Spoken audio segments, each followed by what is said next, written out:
Can you update us with all the breaking news that you've had in the last 1 hour? Absolutely. Arnab, if we can actually begin with what we were talking about, there's a special control room that has now been put up in Uri. We're also now being told that the MEA briefing, like you were saying, is going to be happening at 9 a.m. Very crucial. Pakistan's plan has backfired. There is, of course, an escalating tension, and this only Pakistan is to blame for. They launched drone and missile attack at various locations along the western border with India. But the Indian armed forces have swiftly intercepted, and this was the news that came in, intercepted them. This came after the Indian Air Defense Services also thwarted Pakistan's attempts to strike civilians and military locations, both in the northern and the western areas, with substantial number of missiles and also loitering the munitions in the early hours. Now, what is also important here to mention is what Shravan was telling us about Balochistan. I also want to tell us there's breaking news that's coming in. Norway has now come out and called for restraint and de-escalation. Today was one of the first times, in fact, we saw the European Union come out and say, yes, we have concerns and we empathize and condemn the pahalgam terror attack. And now Norway comes out calling for restraint and de-escalation. Yes, I think it's very safe. Like I think the I think also Harsha's got some shelling going on behind her. I'll go to her in a minute. But you know, Rajnath Singh has also said that if you're testing our patience, you should be ready for more quality action, like it was seen in Operation Sindoor. So all of this, along with the US Secretary of State Shehbaz Sharif asking for concrete steps to end any support to terrorist groups, that acceptance is not going to come, right? But on a night when there have been sirens all around and we've done these interceptions all over, I think the pressure is building on Pakistan to acknowledge the presence of terrorist groups and make some kind of a commitment, but they won't do it. But they won't do it. But then we've had a meeting. Baloch capital has fallen, ladies and gentlemen. Quetta has fallen. This is big news. Shravan has more. There is shelling going on outside where Harsha was live. Rakshita is also live with us. Rakshita, over to you. Rakshita, can you hear me? Appears to be pretty windy out there. Rakshita, from Srinagar. Yes. Well, yes, it's raining. Yes, it's raining. It's drizzling here, and it has been the case throughout the day. But yes, there is, of course, a complete silence here in Srinagar right now. What we understand is that the second wave of drones has been anticipated, has been expected, but we do not have anything of the sort that it has happened.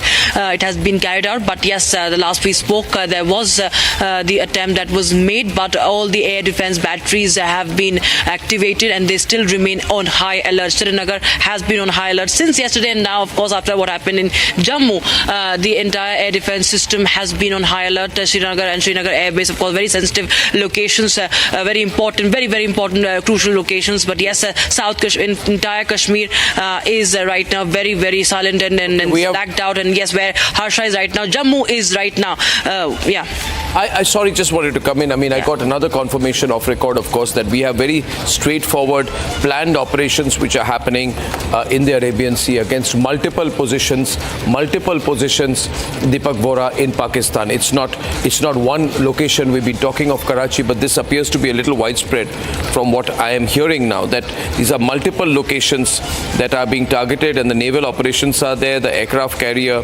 is very much part of the operation. We were hearing about 26 targets, but the Navy officially has told us that they have no brief to make any statement as of now, beyond saying that there is aggressive postures which have been taken. I'm now hearing aggressive postures is one. Then we are now hearing that there are multiple targets. The movement has happened. So obviously this was being part of a plan, but that is going to be critical. That's where the information flow is slowing down just a wee bit right now. The information flow is slowing down just a wee bit in that context. Sir. It's probably they're getting ready for an even bigger action. So there'll be a little bit of a slowdown, as you have so rightly said, sir, on information flows. There's not a total information blackout. There'll be a little bit of reticence to move ahead. What they have said is aggressive posturing. That says it all. To those familiar with naval doctrine, it means, buddy, don't come within my area of operation or I'll beat the hell out of you. That's basically what aggressive posturing means. So, and the Pakis haven't stepped out. sir. If at all they have put their flagship, their most important naval assets, they've already probably sent them away to Gwadar or wherever to hide behind their Chinese nannies or whoever is there. To get a sense of the firing in the Poonch area, I want to go to Harsha, and then I'm going to go across to Gursimran. Gursimran has been moving every few minutes. He takes move every 15 minutes. I don't know his exact location, but he can tell us more whether the shelling has been on, whether the shelling has reduced, and what are you hearing around you. It's completely pitch dark behind him, viewers. Gursimran, can you hear me? Gursimran, is there contact with you? Gursimran, are you there? Yeah, okay. There is video. Yes, right now we are outside the Jammu airport. The Jammu airport security has been taken over by the NSG. Since this is a sensitive matter, we cannot show you the deployment that is inside the Jammu airport. But yes, the NSG has taken over the security of the Jammu airport. Reason being that a major terror attack has been foiled, and there lies every probability that Pakistan. We have to go to Harsha. Harsha is in a live location. Harsha. Sorry, Harsha. Yes, Harsha. Yes, we have given that visual from the Poonch of the firing, which is now heavy firing, and exactly at a place where I'm reporting, and that's the reason why I'm sitting down, because continuously the firing, the mortar shelling is happening from behind the mountains where exactly I'm reporting from. It's a very heavy mortar shelling, and it seems a very unsafe location as well, and therefore we are hiding behind. Just stay there live, and I want to show the earlier video you sent. Can I have you live and then show the earlier video which you sent? And I want to run the audio of that as well. This came in about 10 minutes back. Punch, ladies and gentlemen.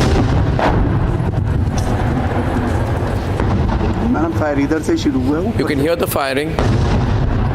You can hear the guns from both sides. While we are reporting this, Harsha was just about 200 meters away from where the firing was happening. So, Harsha, we got your report there, and the audio speaks for itself. I hope you're safe. I hope you're moving. And I don't think you should risk it with your flashlights on. Harsha, switch off the flashlights. I'll come back to you.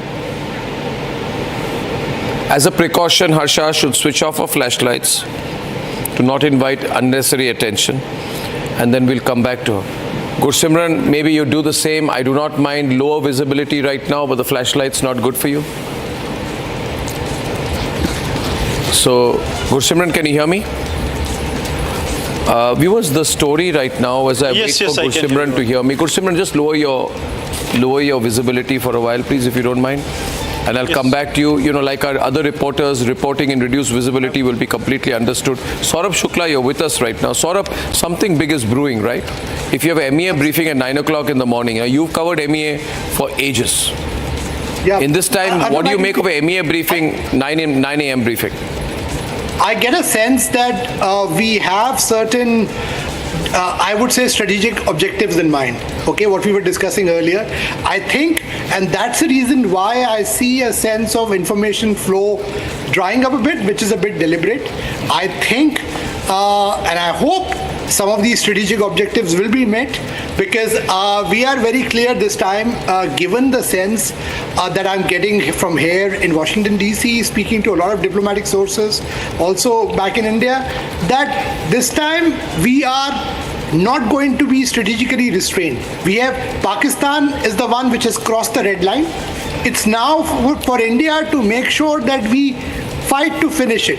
Make sure that Pakistan's terror infrastructure is completely dismantled, and not like the previous times. If you remember, earlier, you and me have covered a long time in foreign affairs and these subjects. Yes. They would come with dossiers and dossiers. That's not happening. No. This is real world action, both in diplomatic front, on the operational front, and also you will see how we will squeeze them economically as well. Whether it's a multilateral institution like the IMF or at the UN.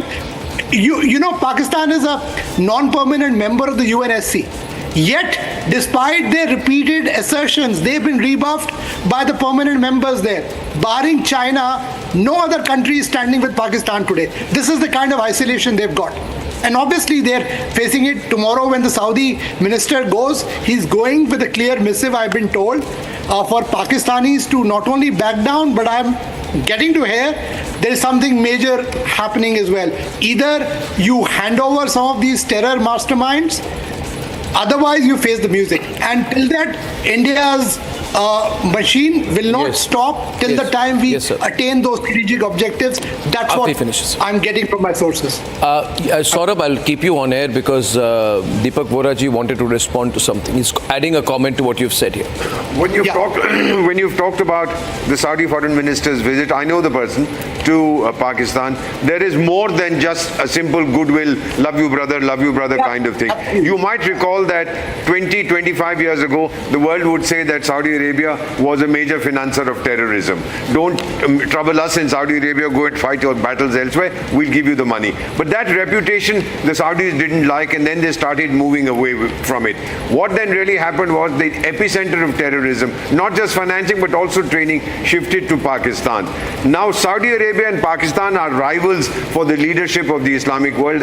Turkey is one of the contenders, Iran is another one. There are 4 chaps who all want to be pashas. I believe at this time Saudi Arabia is coming to tell the Pakis, back off, and if you want to prove your credentials, hand over the chaps that India wants. If you don't want to hand them over to us, some of them are internationally designated terrorists by the UN Sanctions Committee. Hand them over to the International Court of Justice. I don't know the Pakistanis will do it. They are quite capable of slaughtering these 2 or 3 fellows and saying, oh sorry, these guys are dead. But let's see what happens. The Saudis will deliver a very tough message. $8 or $6 billion of their funds are sitting in Pakistani banks to boost their... Do they have leverage? Oh, enormous amount of leverage. Isn't that the question, Rhythm? Do the Saudis have leverage? Money. What is the combined leverage of Saudi Arabia and the USA on Pakistan? You know, tomorrow there's a big IMF meeting. Yes. If Pakistan does not get the bailout tomorrow, then its debt servicing capability is brought down to 0. And if it doesn't service its debt, then it goes into a spiral. It is happening at a time when the inflation is 40%, when the Pakistani rupee is 320 rupees to a dollar. Right? It's going to be a sovereign default, sir. Yeah. And if you default, goodbye foreign investment, goodbye any further funding, etc. If you default, then you're in complete crisis, then there's a leadership change. Then there is no Asim Munir who's going to come back and save you. Right? And in this given context, therefore, these news reports that you've been talking about, which is doing the rounds, and yet not a confirmed news about a change of guard in Pakistan with Asim Munir facing a challenge. And there's been a lot of talk that there is this general called Sahir Shahzad Mirza, who is leading internal coup. Now that's also what I've heard too. Right. So other countries who have leverage in a position to do a power shift. I've also been heard that there's a Adiala jail, and there are thousands of PTI supporters, Pakistan Tehreek-e-Insaf supporters, who have landed up outside Adiala jail and who are saying that Imran Khan should be released. So these...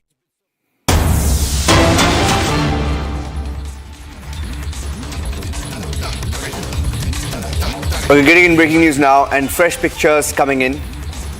It's 5:40 a.m. and we're getting in fresh pictures of the wave of drone attacks that continue from the Pakistani side. Multiple drones launched at the Jammu airport and other military installations a short while back. Air defense systems were also activated. Gursimran brought us the latest pictures. I have the latest video coming in right now. Let's play that out.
Okay.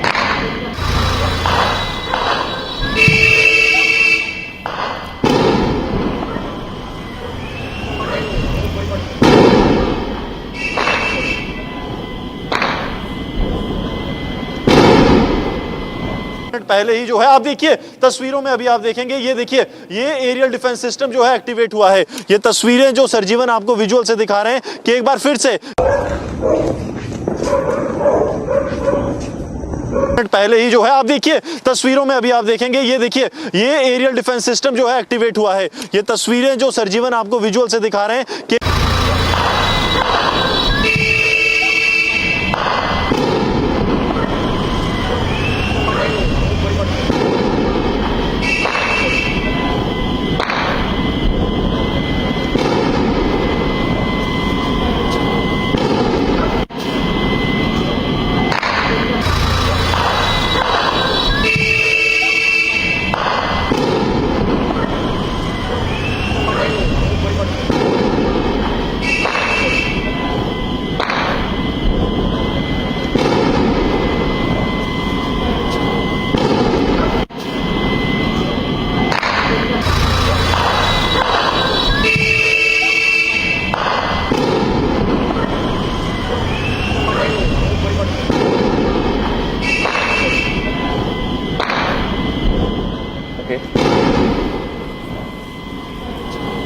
Yes, let's go.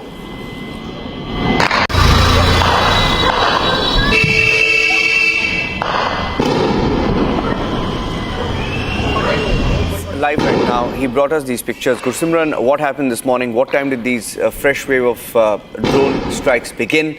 What is the situation now?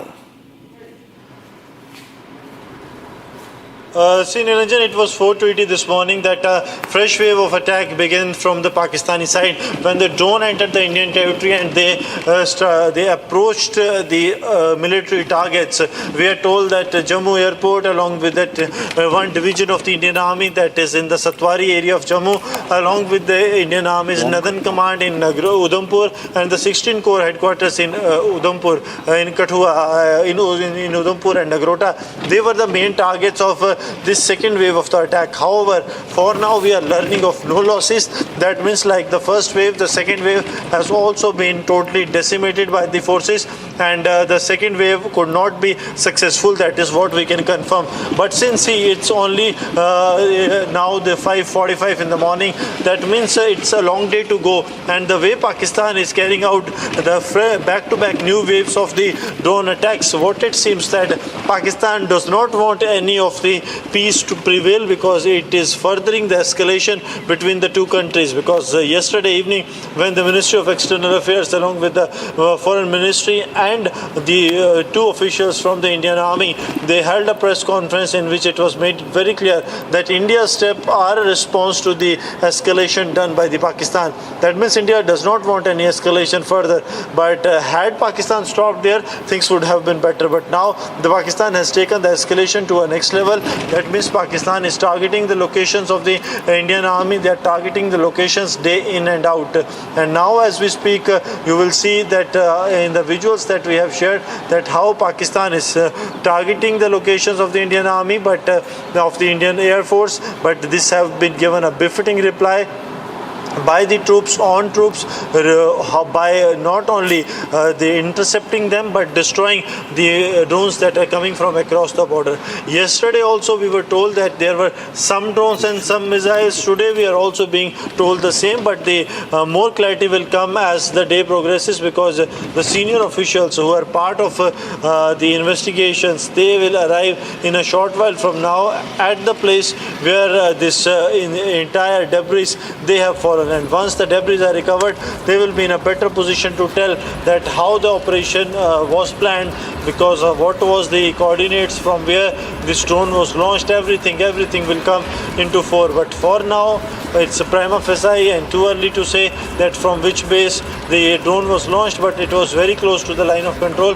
That is very clear. That is coming out for now, that there is Pakistan is now decided. Pakistan completely wants escalation to a level that they can carry out the more and more strikes, because last what we have seen, that Pakistan said that they want peace to prevail, but their action speaks otherwise. Their action speaks like they do not want any kind of a peace, but they want only escalation and escalation to take place. So that is why Pakistan was furthering this. It was carrying out the attacks, it was carrying out back-to-back targets, it was trying to inflict damage to the security forces as much as they can. But today afternoon's morning's briefing that is going to held at 10 in the morning by the Ministry of External Affairs on the Operation Sindoor 2, that is the ongoing operation. When the MEA will be briefing on the updates of the operation, it will become very clear that how things will pan out from here, because Pakistan has declared a war on India. Now it is for India to respond and to retaliate in a manner that of its liking, because Pakistan, by entering the Indian territory, targeting the locations of the Indian army day before yesterday, and yesterday has made it very clear that they do not want peace to prevail. They want this escalation to continue. They want that there needs to be a fight with the war with India. That is what the Pakistan is actually looking to. Otherwise, things would have been very, very easy for Pakistan, that they would have told their awam, their people, that see, it's the India that has carried out attacks on the terror group's residence. We have nothing to do with it, and we will not retaliate to India's action that has been done against terrorism, as we stand united against terrorism. But Pakistan chooses that they will be deciding in favor of, they will be in support of the terrorists, that they will try to do. And now as we speak, there have been interceptions that have been done by the aerial defense system of the Indian Armed Forces, after which we are told that the several drones that have come as part of the second wave sent from the Pakistan side, that was what the apprehension was also the forces were having, that there will be another barrage of drones being launched from the Pakistani territory. And now as we speak, the drones are being launched into the Indian territory by the Pakistani side, and these drones are the ones that are going to inflict damage, and that's why they were brought down by the Indian Armed Forces. Niranjan. Okay, so I also have Group Captain Devnath joining us. Group Captain, we're waiting for that news conference this morning, when we will get a clear idea about the nature of our response to Pakistan. We don't have the full details, but we know that we have thwarted more attacks through the night, started a little after 7 p.m. and it's gone on until this morning 5 a.m. It's been a long night, and it's going to be a longer day, with more details now emerging. Group Captain. Yes, both the sides are right now carrying out probing drone attacks on each other's airspace. Aim of these attacks is more to find out the air defense network, their deployment response time, because this is preparatory phase for both the sides in case the war escalates, where aircraft have to cross international border, or aircraft have to cross LOC and attack the targets on other side. Right now, drones are being used to gather signal intelligence also. Most of these drones are equipped with what we call electronic support measures, wherein when our surveillance radars try to pick up these drones, or wherein when our missiles are launched and our missile guidance radar frequency is noted, recorded by these drones and transmitted back to their controllers, master controllers in command post in their respective countries. We have to remember that right now war is in an escalatory phase, very, very low. Both the sides have not attacked across the international border. A real war will start only when Pakistan Air Force crosses over and starts attacking Indian Air Force bases or Indian Army locations. What we can notice very clearly that these drones which are being launched by Pakistan, they do not have a big warhead. That means these drones are primarily meant for reconnaissance purpose, and these are not exactly attack drones with big warheads. We have not seen any massive explosion like we have seen We have drones. Pakistan also have drones which have bigger warheads.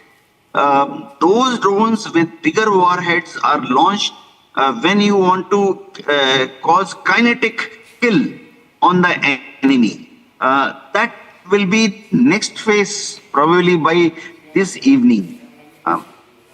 Sensitive thing is that during blackout, people are still keeping their lights on. This will help the enemy pilots to enter Indian territory, navigate easily, and probably locate their intended targets easily. This blackout exercise must be taken more seriously by Indian citizens. Yes. We have more breaking news now coming in that explosions were heard near the line of control in the Poonch area. There's a video that's also come in. Agency inputs of explosions that have heard near the line of control in Poonch. Latest breaking news, a new video coming in. Let's play that out.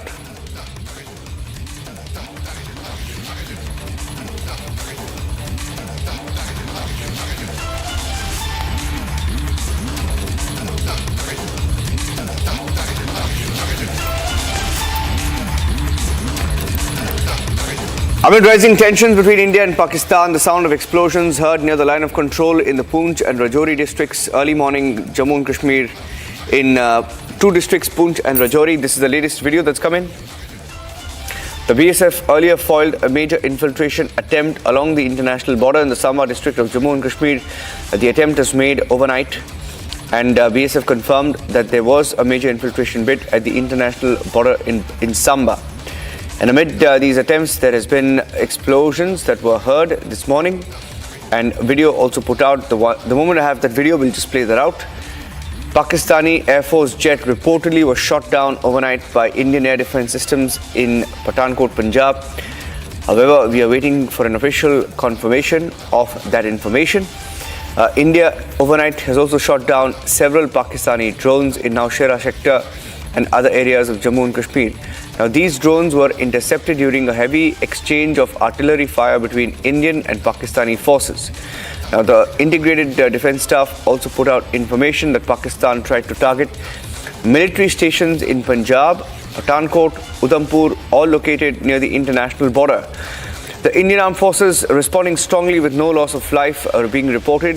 The integrated defense staff adding that the military stations of Jammu, Pathankot, Udhampur, in proximity to the international boundary or the IB in Jammu and Kashmir, targeted by Pakistan using missiles and drones. No losses. A threat neutralized by Indian Armed Forces as per SOP with kinetic and non-kinetic means. Gursimran is back live with me right now. Gursimran, getting in details of explosions that were heard earlier in Poonch as well this morning. I'll just play that video out once again. For all our viewers who are joining us, this is in Poonch where explosions were heard near the line of control. Gursimran will speak over that visual. Gursimran. We have seen heavy shelling taking place, and these visuals also show that how the Pakistan has resorted to targeting the locations of the Indian Army and the civilians, because Pakistan is Pakistan is now targeting the positions of the Indian Army as well as the civilian areas. A day after claiming the lives of 12 civilians and Jawan of the Indian Army, Pakistan has now resorted to targeting the locations of the Indian Army and the civilians in the Poonch. This is in the forward area of the Krishna Ghati, where we saw that how the Pakistani side came out with a heavy artillery fire on the locations, though it was given a befitting and a proportionate response from the Indian side. But what we are picking up that the response the Pakistan is getting, after which they have fallen silent, but it was that the Pakistan targeted many of the vital locations in the Poonch day. It was day before yesterday, and yesterday Pakistan resorted to targeting the forward bases of the Indian Army, that is the forward post of the Indian Army. But the brave hearts of the Indian Army that have been deployed as part of the anti-infiltration grid, they not only fought it, but they are now retaliating effectively to the source of fire. Okay, stay with me right now, Gursimran, as we look at these pictures.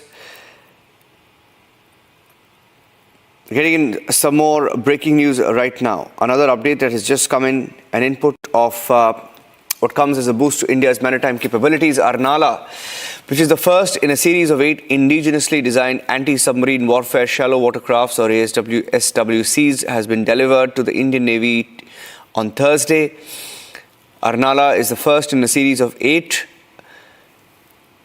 This is anti-submarine warfare shallow watercraft. This is indigenously designed and built by the Garden Reach builders and engineers in Kolkata. Was delivered to the Indian Navy just yesterday at L&T shipyard in Kattupalli, according to an official statement that's come out from the MOD. It's related, it's important. This warship has been designed and constructed as per the classification rules of the IRS under a public-private partnership. And it comes at a very interesting time. Arnala is named after the historic Fort Arnala, located off Vasai, Maharashtra, which is a reflection of India's rich maritime heritage. The 77-meter-long warship is the largest Indian naval warship propelled by a diesel engine water-jet combination. Okay. Air Marshal Sanjeev Kapoor also joining us. Air Marshal, we're waiting for official details now. It's been a long night. It will be interesting to see what India says, even though officially no war declared. It's been all about that. It will continue. It will continue. Basically, the irrational kind of behavior just to appeal to the masses and the hardliners is what my take is on the whole issue. If they were sensible after the first retaliatory attack on the 9 targets, they could have just weighed more options. But to take on 15 of our cities yesterday and thereafter challenging. Now what has happened is they have given away their positions, their air defense system on key installations have gone. The multi-front operation, which was earlier restricted to areas of occupied Jammu and Kashmir and Punjab, has now moved on to other areas of Rajasthan, Gujarat, Kutch, and the other services have also joined in now, wherein the reports which are coming is that Indian Navy has engaged Karachi. So in my opinion, they have opened more than many fronts. The onus after the initial attack was on them. It's like a game of chess. So they did pahalgam, the first move. We did the second move by taking out 9 terrorist targets. We did not attack any of the defense installations. We did not attack any of the capabilities. And the precision was such that we were just 1 kilometer away from the key installations in Bahawalpur, in Muridke, next to GHQ in Rawalpindi, we struck. So it is not that the Indian forces are not capable of taking out the key targets. But a message was sent to them that, see, we are capable, you don't escalate. But I do not understand the reason of full-blown missile attack. And as of now, the information which I am reading is that aircrafts have not crossed the international border. And we are also keeping a restraint, to see as to how things unfold. We are prepared, and it's just a matter of time how things unfold today. They would also be weighing their options, but the opening up of all the fronts, in my appreciation, in the Rajasthan sector, in Gujarat and Kutch sector, has made their life more difficult, because to manage all these fronts simultaneously would be a difficult task for them. And the reports which I gathered before the conflict began, that their reserves are limited, their fuel is limited, their weapons are limited. So how long will they be able to pull it, and where all will they move? Because with so many options opening for India to attack, it will be a difficult task for their military planners as we speak. Yeah. So stay with me. Gursimran, waiting for more inputs on what happened in Jammu this morning. What is your location, and what do you know about the second attempt on Jammu within about 8 hours?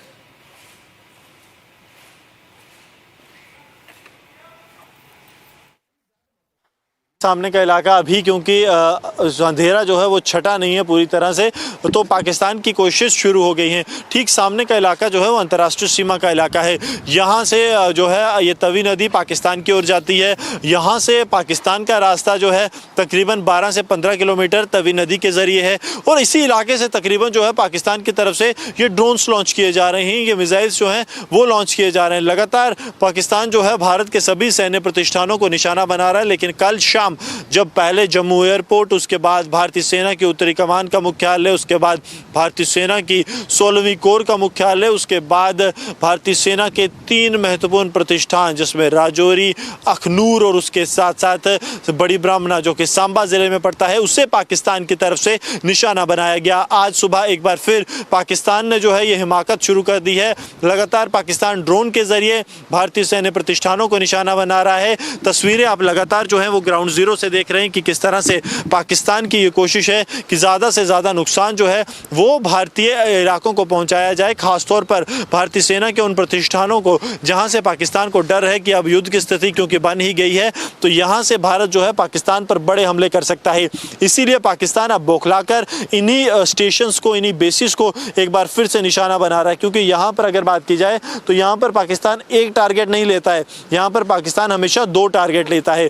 एक जो है वो airport है, Jammu airport, जो कि सामरिक दृष्टि से बेहद ज़्यादा महत्वपूर्ण है, और दूसरा टारगेट जो है वो भारतीय सेना की एक डिवीज़न है जो यहाँ पर मौजूद है, जिसको पाकिस्तान लगातार निशाना बनाता है। कल देर शाम भी उस डिवीज़न को निशाना बनाया गया, और जब पाकिस्तान की तरफ से उस डिवीज़न को टारगेट किया गया उस वक्त जो है, उस वक्त की बात की जाए तो तब भारतीय सेना और जम्मू कश्मीर पुलिस के वरिष्ठ अधिकारियों की एक महत्वपूर्ण बैठक चल रही थी, जिस बैठक में जम्मू कश्मीर के अभी के सुरक्षा हालात और अगर पाकिस्तान किसी भी तरह की हिमाकत करता है तो उसे किस तरह से जवाब दिया जाएगा उस पर चर्चा होनी थी। लेकिन एकाएक जो है वो ड्रोन्स जो हैं वो आ जाते हैं, पूरे इलाके में जो है सायरन बजाकर ड्रोन्स की जो है थ्रेट एक असेसमेंट बता दी जाती है कि यहाँ पर एक एरियल अटैक हुआ है। सभी ऑफिसर्स को वहाँ पर रखा जाता है सुरक्षित, ताकि जब तक ये अटैक ख़त्म ना हो तब तक किसी भी तरह से कोई अफसर जो है वो बाहर ना आए, क्योंकि उन्हें जो है वो नुकसान हो सकता है। और अब आज सुबह 4:20 पर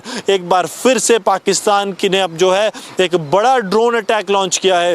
ये ड्रोन अटैक जो है उन्हीं सैन्य प्रतिष्ठानों पर फोकस है, वही सैन्य प्रतिष्ठान जो लगातार जो हैं वो भारत में महत्वपूर्ण है, लेकिन बड़े जो आतंकी हमला है पाकिस्तान एक टारगेट करना चाहता है। लगातार तस्वीरें जो हैं वो हम आपको यहाँ से दिखा रहे हैं कि किस तरह से जो एंटी इन्फिल्ट्रेशन ग्रिड के साथ साथ एंटी जो काउंटर यूएवी ग्रिड है, जो कि counter unmanned aerial vehicle grid है, वो किस तरह से काम कर रहा है ये तस्वीरें हम आपको दिखा रहे हैं। शुरुआत में आपने देखा कि किस तरह से यहाँ से जो है ड्रोन्स जो है वो जब इंटरसेप्ट हुए उसके बाद मिसाइल्स लॉन्च की गई एयर डिफेंस सिस्टम की तरफ से, और उन्होंने जो है वो टारगेट को हिट किया। तो जम्मू जो क्षेत्र है वो इस वक्त कहीं ना कहीं पाकिस्तान के निशाने पर है। पाकिस्तान लगातार उसे टारगेट कर रहा है। कोशिश पाकिस्तान की अब ये हो गई है कि जितना ज़्यादा नुकसान भारतीय सेना के प्रतिष्ठानों को बनाया जाए उतना पाकिस्तान बना सके, क्योंकि कल देर शाम पाकिस्तान की विफल कोशिशें, क्योंकि 8 में से एक जगह भी ऐसी नहीं थी जहां पाकिस्तान जो है किसी भी तरह का नुकसान कर पाया हो, और ख़ास तौर पर भारतीय सेना और भारतीय वायुसेना के वो एसेट्स जो यहाँ पर मौजूद हैं उनमें से किसी भी एसेट को जो है वो नुकसान नहीं पहुँचा। इस बात की पुष्टि भारतीय सेना और भारतीय वायुसेना दोनों ने की है। Okay, report that came in from Jammu a short while back as Gursimran sent us that report. Let's get you some breaking news updates right now. This morning we've had explosive sounds also being heard in Jammu. A video that came in from Jammu at around 4 o'clock this morning. 4 o'clock is when Gursimran sent us another video confirming that there were new explosions heard. Another drone strike at Jammu that was thwarted once again. And I'm going back to Gursimran, who will be joining us live right now. And as we speak, he's getting us the latest update of the fresh wave of drone attack on India. Multiple drones that were launched at the Jammu airport for a second time, and other military installations, air defense systems had to be activated once again this morning. Let's go back to Air Marshal Sanjeev Kapoor, who continues to stay with us. Air Marshal, Jammu coming under attack a second time within 8 hours.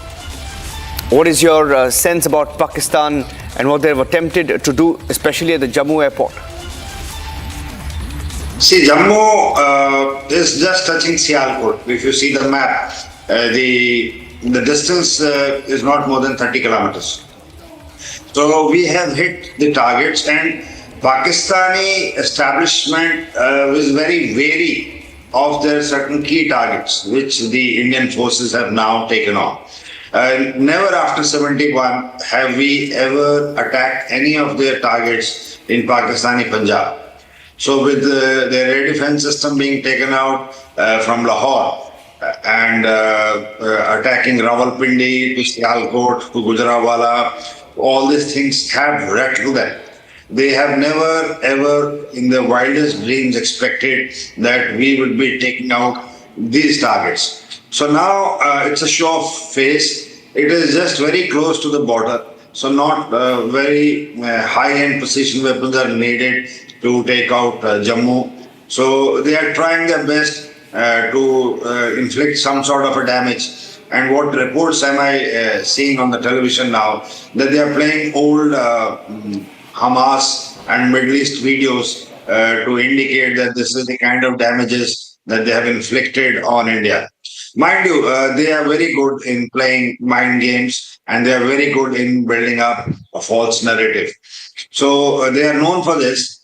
And they have barred Indian channels and Indian media from their devices. So whatever the ISPR tells the channels there was totally controlled to a great extent. So the narrative which their forces want would be built and given to their people. The common man there is made to believe, I'm sure, that they are doing exceptionally well, and they have brought down a lot of our aircrafts. They have taken out a lot of our air defense radars, and they are bombing Jaisalmer to Jammu to all these places. So I'm sure at their end, they would be building up this narrative by this thing. But as of now, it is just restricted to missiles and drones. So when the gears change, when we have our aeroplanes going across or their aeroplanes coming in, when the army puts its foot on ground, because as of now, last 2 days, the shelling has increased along the line of control. So the caliber has increased. They have been targeting our civilians. A large number of civilians have died in Poonch and other areas. And from the reports which I am seeing and hearing, that they tried to target a lot of Indian cities, including Amritsar and Adhampur and Bathinda, Avantipur, Srinagar. So these are all key important military targets which they are aware. So they want to inflict damage so that we do not get airborne from these bases, because if the runway or any other key infrastructure is damaged, it hampers the operations till it is restored. So in any conflict, the first aim is to take out the aeroplanes if they are on ground. If not, then they take out the runways. Because if the runways are damaged, then that base is non-operational, and no aircraft from that base, whatever is parked there, can make any difference in air operations. Thank you for that. Sir, just be with me. Some more breaking news updates coming in, and I'm also being joined in our studios this morning by Mr. Narendranath Dubey, NND Dubey, retired DIG BSF, as we look at the pictures that have come in overnight. Infiltration bid at Samba. There were attempts made to push terrorists under cover fire by Pakistani army. Pakistani army has very interestingly and as expected denied any role. Mr. Dubey, this morning Pakistan has said we didn't send any drones. Look at the audacity. Overnight, for the last 8 hours, 9 hours, we've been reporting live the kind of attacks carried out by Pakistan. And now they say that they weren't behind it. Obviously, nobody's going to believe them. But the fact is, Looking at the last 10 hours, Mr. Dubey, Uri, Kupwara, Tangdar, Karna sectors of Jammu and Kashmir, violation of ceasefire, 8 missiles directed at Satwari, Samba, Arispura, Arnia, Jammu airport targeted, Jammu reminding one of a Hamas-style attack on Israel that saw multiple cheap rockets that continued till 4-5 in the morning. What seems to be their strategy, sir, in your view? Actually, on this complete 192-kilometer borders of international border with Jammu, Pakistan has always been in denial mode because this is the warlike situation. I am talking about the peace situation. You go through the series of tunneling and infiltration bid, particularly through the Basantar Nala. But now the situation in Basantar is much more improved, and I don't think any Pakistani intruder will venture in Basantar area particularly. So, regarding cross-border firing, and regarding the infiltration bid, regarding the tunneling, and dropping all the arms, ammunition, and narcotics with the help of drones, Pakistan has never accepted it, and they never agreed it. So, this is a very hot war situation, and I don't have any expectation that they are going to agree to this point. This is true that last night they attempted something on Jammu border, and Samba area particularly, but it was effectively foiled, and as per my report, there has been a lot of casualty of the intruders on that side, which again they are not going to accept it. I am updated as freshly as the early morning 5 o'clock. So this is a pattern of Pakistan because they are not going to accept it. They will manufacture the propaganda, psyops in this particular situation to float some other rumor. So that is not our expectation. Our expectation is the full preparedness on the border. We are fully prepared. We are on the look 365 days into 24 hours always in the border. So border is a very, very accustomed area for the BSF. We are fully prepared and we are keeping eye on each and every moment. Last night they attempted a drone on that particular area. Army has effectively foiled those drone infiltration and drone attacks.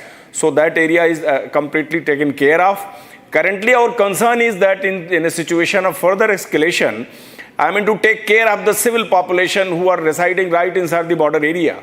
So for that also, system has already been made and the civil population is sufficiently informed about the situation, and our attempt will be that there should not be undue casualty or injury to our civil population, which Pakistan will always attempt. So this is the situation because you see the BSF posts in that area, it's a completely bullet-ridden walls. So the Jawans prepared there are accustomed to have these shots, cross-border firing, and we are also keeping close eye on tunneling also. So far, we didn't have any casualty, single casualty in entire area, BSF per se, and definitely some civil casualty have taken place. That is a little northern Jammu area, not southern part, and Samba area is comparatively little peaceful. It's not as activated as the Arispura area or Jammu city itself. So this is the current update of that area. So from BSF side, we are fully prepared. So there's no issue about it. Yeah. And Pakistani drones were also intercepted overnight by Indian air defense in Jaisalmer. In the last 10 hours, we've had an update from Jaisalmer, a more detailed report. Explosions were heard, flashes were seen in the sky, different videos that were accessed even by Republic TV. Complete blackout enforced in Bikaner, Rajasthan, Jalandhar, Punjab. Blackouts also enforced in Kishtwar, Aknur, Samba, Jammu, Amritsar, Jalandhar. And Pakistan had targeted Jammu along with, with using loitering munitions. Indian air defense guns fought back. India had responded to the pahalgam terror attack through Operation Sindoor, and this seems to have been the third stage of what Pakistan tried to do to target several cities at one time. And most of the ceasefire violations that are being reported also from Poonch and Rajouri. If Gursimran is live with me, I'll go across to him. Or Air Marshal Sanjeev Kapoor, you can take that. Most of the heat seems to be at the Poonch-Rajouri sector. And some reports suggesting that Pakistan has suffered very heavy casualties there. Because that has been the normal pattern. They have a pattern to appeal to the masses who are in Pak-occupied Jammu and Kashmir. So the narrative they always want to web around their people, both in POJK and their own masses, is that their whole life revolves around Kashmir. And that is the ultimate aim of their armed forces, to liberate Kashmir and make it a part of their country. So this narrative is what they work always on. So you'll find most of the firing, conflict and other things is around this area. They target Poonch, Rajouri, Udhampur, this whole belt.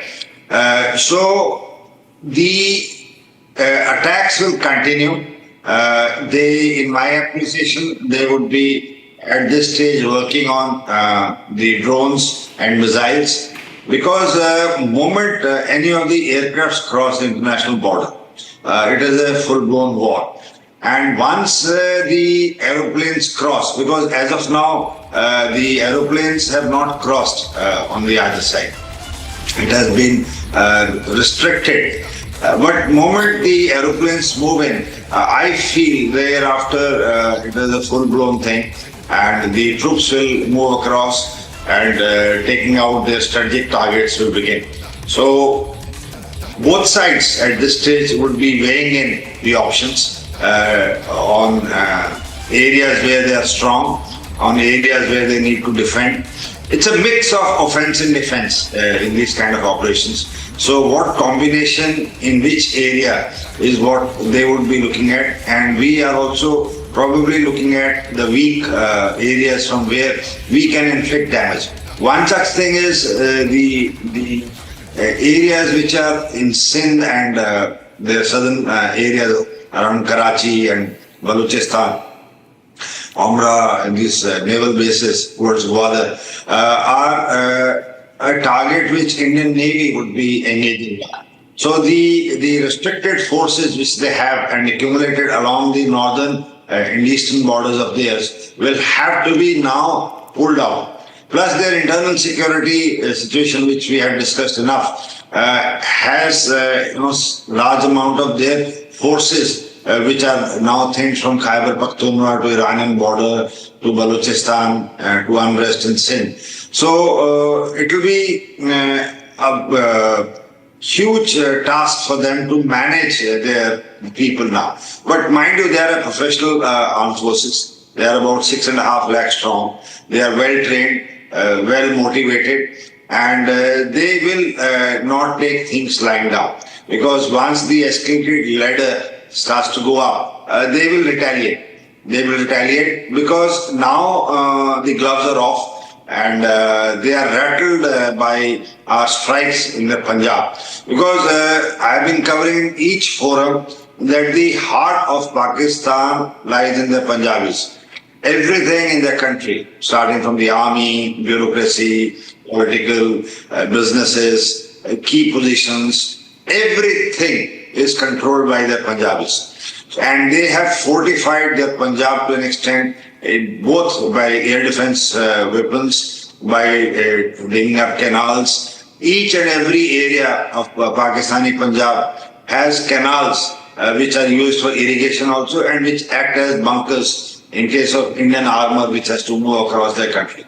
So now from 1971, it's already more than 53 years, they have seen that none of the Indian attack has ever come into this part of Punjab, in this part of Pakistan. So now somewhere when the equipments are being taken out in Lahore, in Gujranwala, in Sialkot, Murid Bahawalpur, the common man to whom they have built this narrative there, that they are the best in the world, that nothing will happen to them, the safest place in the world is the Punjab. So this has rattled them, in my opinion, and they are going to do things to tell their masses that they still are in control and they are in a position to retrieve the situation back.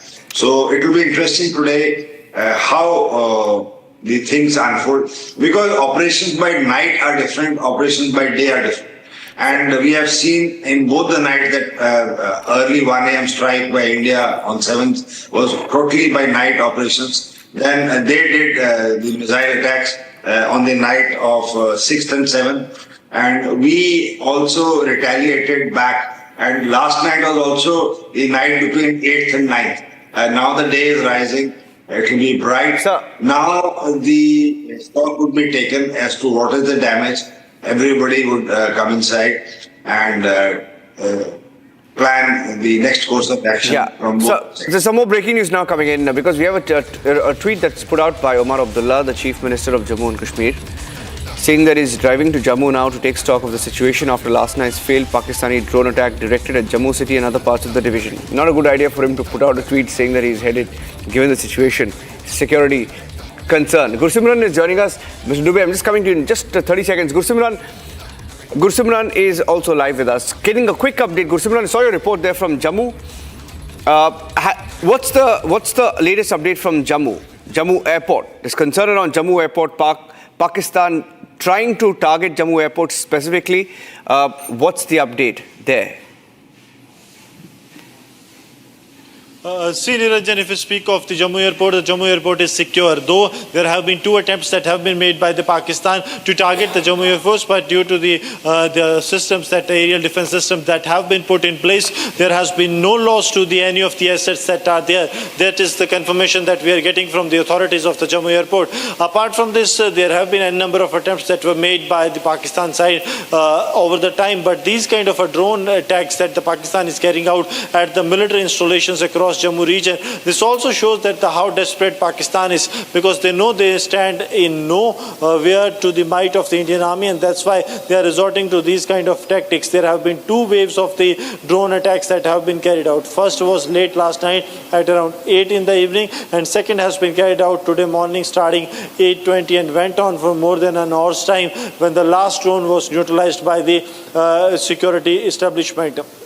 Now coming to the Omar Abdullah. Omar has made the tweet at least more than the double-digit minutes when he left that very place. So Niranjan, he has posted it later, and Omar Abdullah is slated to arrive Jammu in a short while from now, wherein he will be holding meeting with the Secretary of the Aviation, Jammu and Kashmir government, and then with the other stakeholders to go about the what next or line of action the government will be taking, because Pakistan entering Indian space with a drone, that too the explosive-laden drone that is detrimental to the security and the sovereignty of the country, that is something that needs to be acted upon toughly.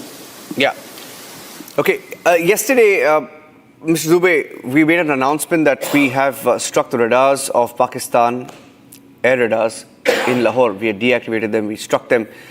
Now, how strategic is that given the situation? And we know that even overnight after Pakistan's attempt in Jammu, we have struck certain locations, targets in Lahore once again. Actually, the biggest achievement our forces have done that to just make the air defense system, their early warning system, totally ineffective in Lahore and at a couple of cities in Pakistan. Because you know the entire things are being done through air, even projectile. I mean, hitting some target also, we are taking air space through our mechanism. But if there is an early warning system totally collapsed, I think that is the biggest blow to the Pakistan preparedness, because if they are not able to detect the things, definitely they are bound to suffer the casualty. And as per the last night's report, I mean, it was a series of our counter attacks, our counter response to the Pakistan cities, right from north to south. I think this is a result of what Pakistan had targeted our civilian areas and our cities. Because if you see, in the first response, Sindoor 1, we have not targeted a single military or civil installation inside the Pakistan. So our message was very clear. The person who damaged us, we are not going to spare that, whether it could be Muridke or Bahawalpur. So all 9 targets were chosen very carefully, and the response of India was very clear. Even the entire world knows. So the best thing Pakistan could have done, that they could have just reconciled on that point of time. But the way they countered and they tried to attack our Amritsar area also, they tried to attack right deep in south area, that is Jaisalmer area, and last night was the climax of their reaction. I mean, they had audacity to go to Jammu. I mean, they are thinking to go to Jalandhar, Amritsar, Chandigarh. So they are expanding the scope of offensive, which is provoking India to take every step to defend our territory. So we will respond 10 times more what Pakistan is doing, and Pakistan must take this message very clearly that their damage is going to be unsurmountable in the coming days if they will continue to launch such offensive. This is from my side. Yeah. I'll go back to Gursimran in just a bit. Gursimran, okay, we had some inputs of the different targets that we struck. At least 7 targets we were told that were struck in response to Pakistan attempting to strike in Jammu, in Jalandhar, in Jaisalmer. In fact, Pakistan has also increased its intensity overnight of unprovoked firing across the line of control using mortars, heavy caliber artillery in areas in Kupwara, Baramulla, Uri, Poonch, Mendar, Rajouri sectors in Jammu and Kashmir. Defense Minister Rajnath Singh will meet the 3 service chiefs in a short while from now. This morning, a key meeting is expected. We're also expecting the MEA news conference a little after 9 a.m. Between 9 to 10 a.m., we can expect the MEA/MOD joint briefing to give the full details of India's response in what has been the 3rd stage of the operation against Pakistan as we respond to Pakistan and Pakistan's escalation. We'll go across to Major Samarpal Tur. Good morning, Major Tur. What are you hearing? Overnight, it's been a long night. You were live in our studios till at least 3:34. Any update in the last 2 hours that you've been getting? The last 2 hours, probably things are quite silent. And I think the damage assessments are on. And I think in a matter of hours, we'll get to know what is the collateral and the casualties on our side.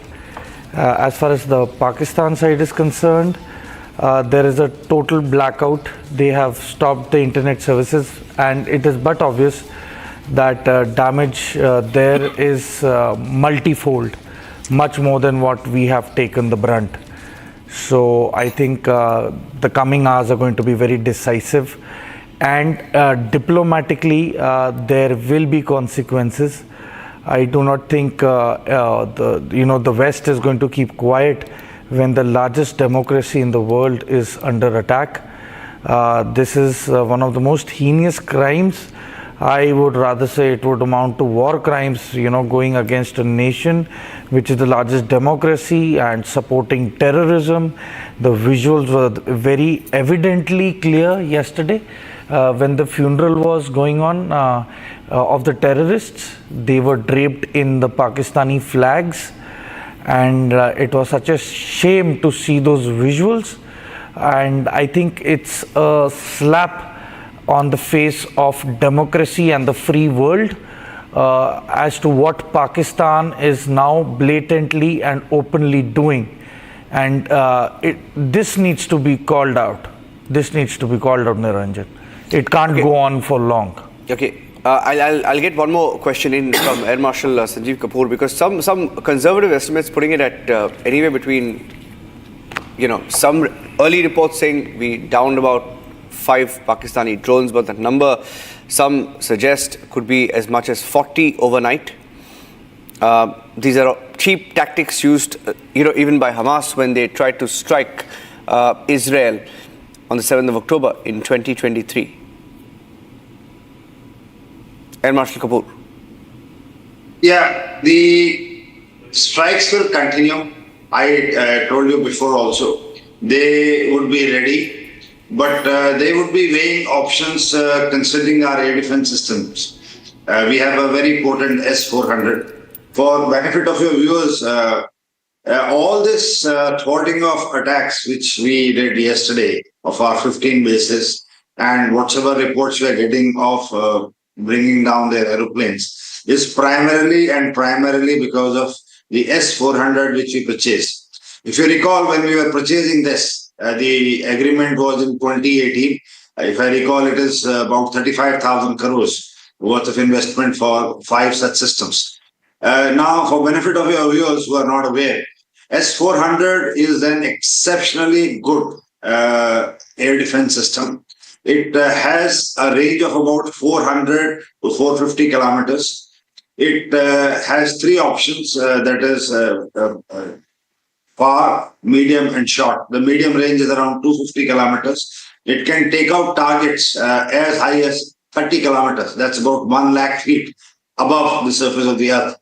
And it has a capability to engage 80 targets, track 80 targets. So it can pick up, it can track, detect and nullify all in one. And it is movable. So it is not, it is stationed. So the whole system is movable and it can be deployed. So these are presently deployed along our borders, and this is where they are very scared to cross this. The integration of the picture of these radars is with our bases, that is called IACCS. And the real-time picture of what is happening on the battlefront is available to the planners and subject to the gaps in the air defense. Like you would have seen that yesterday, the kamikaze drones took out the Chinese air defense system, HQ-9. So these air defense systems along the border have been taken out. So this will give us some windows and areas from where we find that their air defense is now weak. And as and when the leadership decides to begin air operations, these would be the areas from where the strikes would be going in. That's my position. Okay, sir, stay with me. Gurusimran is live. I'll have to go back to him for a short answer. Gurusimran, across Jammu there was a red alert through the night. There's been a red alert. Sirens sounded off several times. Any assessment done of key installations? And do you have any information on the kind of response we have given? Because you pick up a lot of chatter from the Pakistani side. What are you hearing about the kind of hits that Pakistan has taken overnight, just in the last 10 hours?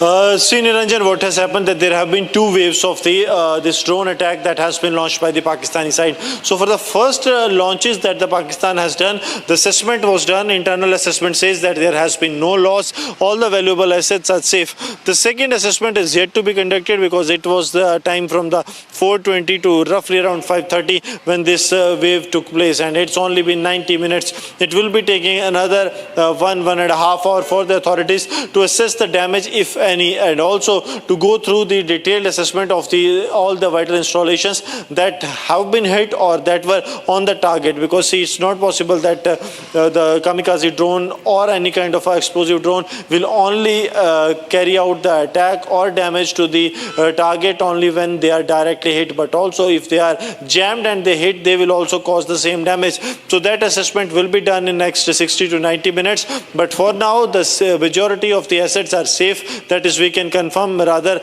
an off-record detail that we have got hints towards that all is well and there has not been any damage to our important assets of the Indian Armed Forces at these locations that were on the target of these Pakistanis.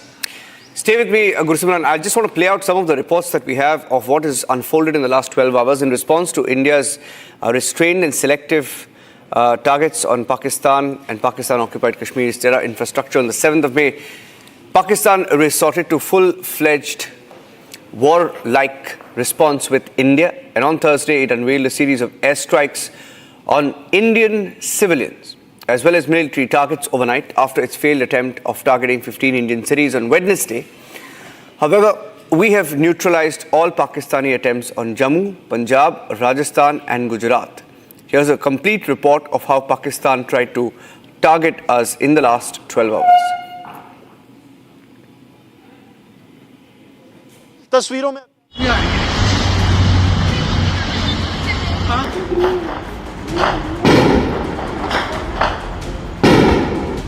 After jetting the jolt from India, rattled Pakistan is in mode to escalate the tension.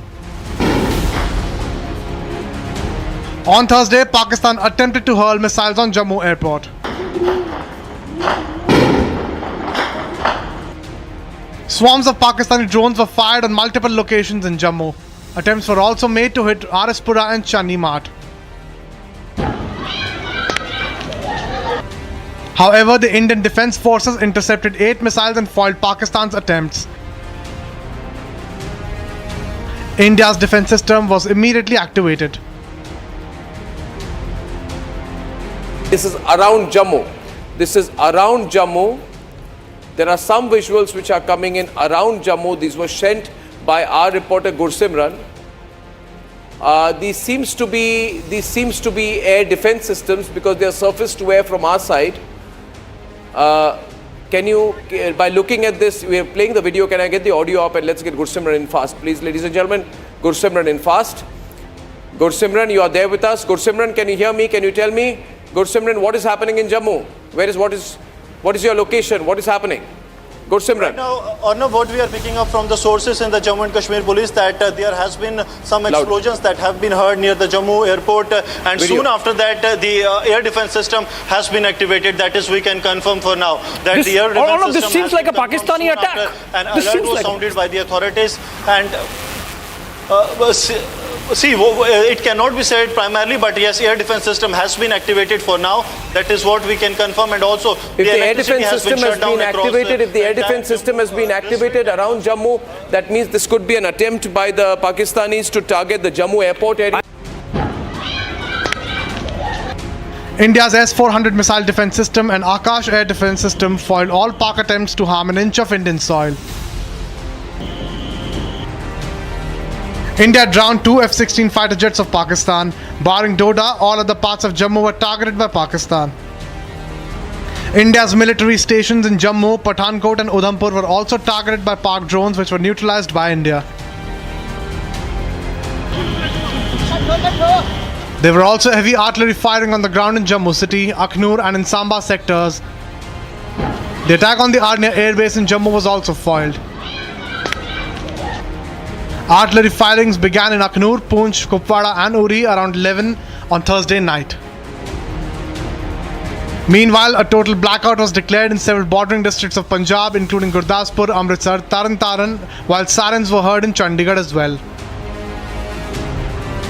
There were drone attacks on Jaisalmer in Rajasthan, which were also foiled. The drone attacks on Jaisalmer, which took place at 10:30 p.m. on Thursday night, were neutralized by Indian Armed Forces. A drone attack on Pokhran by Pakistan was also neutralized in the operations. India also foiled Pakistan's attempt on Sir Creek in Gujarat. 3 Pakistani drones were neutralized in Kutch on 11:30 p.m.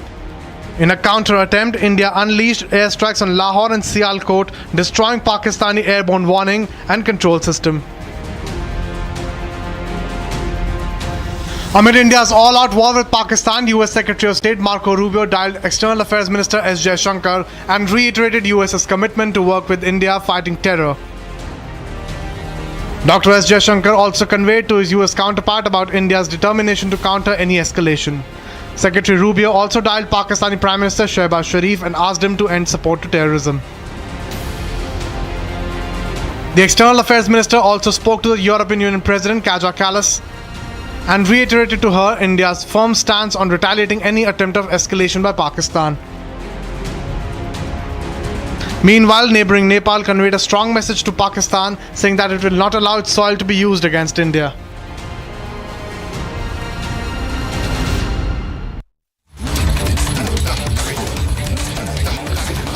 Okay, we have an official confirmation now, not official though, but through defense sources. Last night when Pakistan made a failed attempt to send swarm drones all across various places along the line of control and international borders, over 50 drones were successfully neutralized during a large-scale counter-drone operation conducted by Indian Army air defense units in the areas of Udhampur, Samba, Jammu, Akhnur, Nagrota, Pathankot. The engagement involved extensive use of L-70 guns, Zu-23mm, Shilka systems, other advanced counter-UAS equipment demonstrating the Army's robust capability to counter aerial threats. And it's been a long night. We're getting in, as the assessments are made. Mr. Dubey, 50 drones successfully neutralized. That's a big number. None of them managed to hit the target. Actually, we have got a very strong system to counter these drones. Basically, Pakistanis were not aware of the fact, because they must understand that the preparedness was going on, and we have read the mind of Pakistanis right from beginning. And the second issue is that to defend the complete 192 kilometers land borders, I mean, on the northern side of Punjab, that is the Pahalgam post and above. So those areas have been very challenging right from beginning. As you know, in the past, they have ventured drone-driven all the nonsense since last 3 years. So tackling the drone and tackling the challenges posed by the drones for dropping the armaments, ammunition, and narcotics in these areas have been a practice from Pakistan side. So the counter drone measures, army was well prepared there. Second layer Nakas, the complete second layer defense from the BSF, again reinforced by the Indian Army from the depth, and the plugging every gap in that particular area, which is a sensitive area. So the complete infiltration route or passing through the Indian territory is completely blocked. Now, if we talk about the drones, there is already mechanism placed there. So, I mean, the equipment itself is so sophisticated and so effective that I don't think Pakistan will waste any further ammunition. I mean, to venture inside the Indian territory, it's approved since last 72 hours. So, to down these many numbers of drones before it can become effective in our territory is itself a lesson to Pakistan. So, our preparedness is complete, and this is a very good battle trial, very good ground trial of all these things.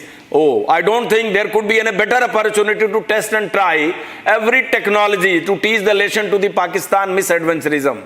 So I take it a very great success to the Indian Armed Forces. Sir, I have my colleague Shravan also joining us live from the Republic newsroom right now. He's got this detail firsthand after speaking to his sources. Shravan, we had different numbers coming in from different locations for the number of drones downed, but now we have a number, 50 drones just overnight. That is a big number. Take us through what you've picked up of the operation in the last 12 hours. Well, in fact, now we have authentic information coming in, and we can confirm that late last night, roughly around 8 o'clock, a little after 8 o'clock in the evening, when we were told that a swarm of drones were moving towards the line of control and the international border, particularly hitting out at various cities in Jammu. Now we have a confirmation that about 50 drones carrying a payload were moving towards Jammu and a few other places. This is a confirmation now coming in from highly placed sources. They're saying 50 drones were successfully neutralized during a large-scale counter-drone. Now, as far as some of the affected areas are concerned, last night, Niranjan, if you remember, the information that we had was, apart from Doda, almost every other part of Jammu was targeted.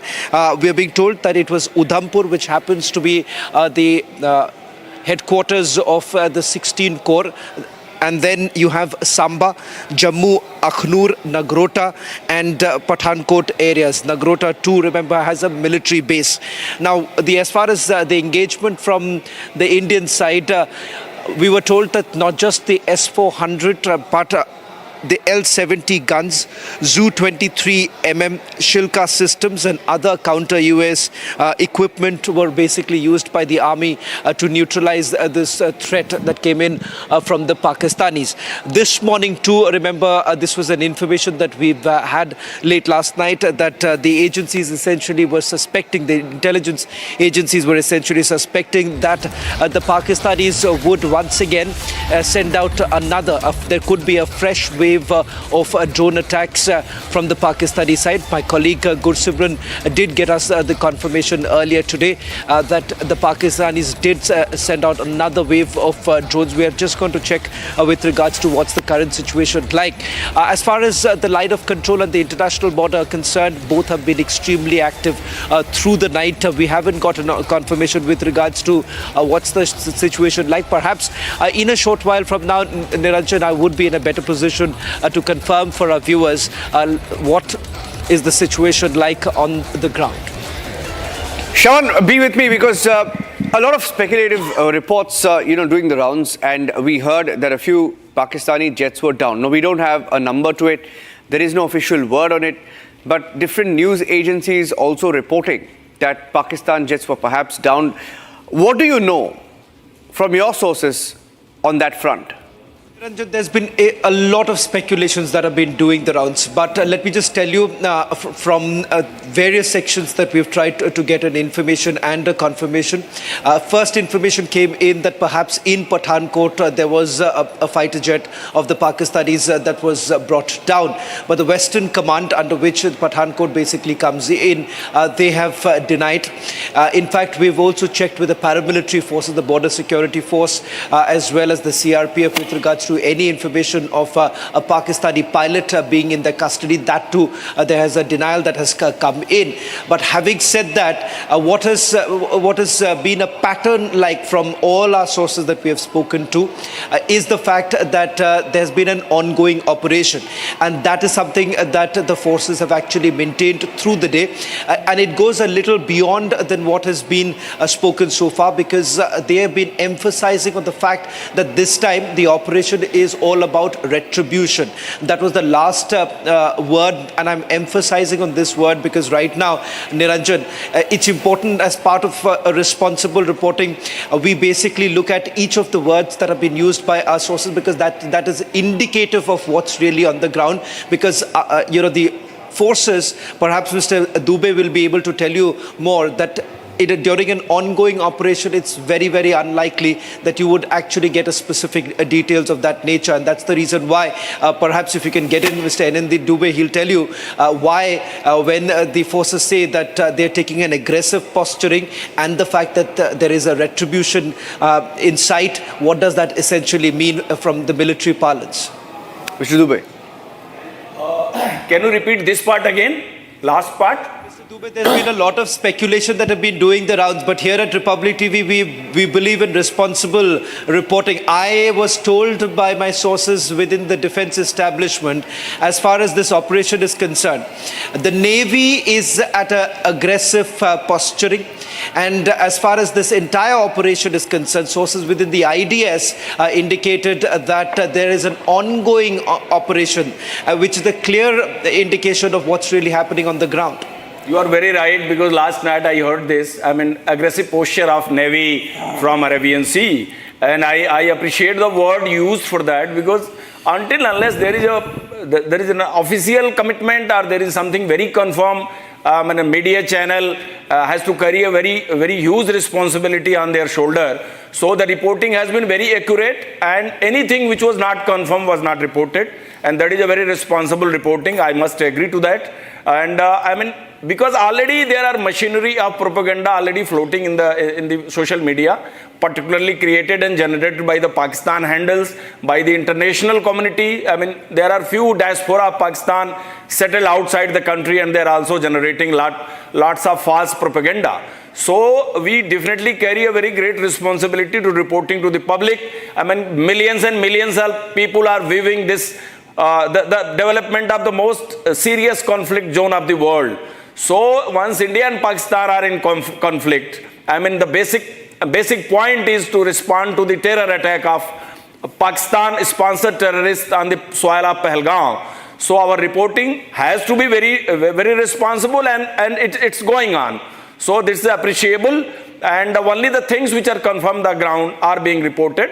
So we are taking time to take the details from the ground, and then only we are coming out to that. Whatever I spoke, I confirmed first from the ground forces, then only I am speaking to this channel. Otherwise, just communicating anything which is not confirmed will not be fair. Thank you.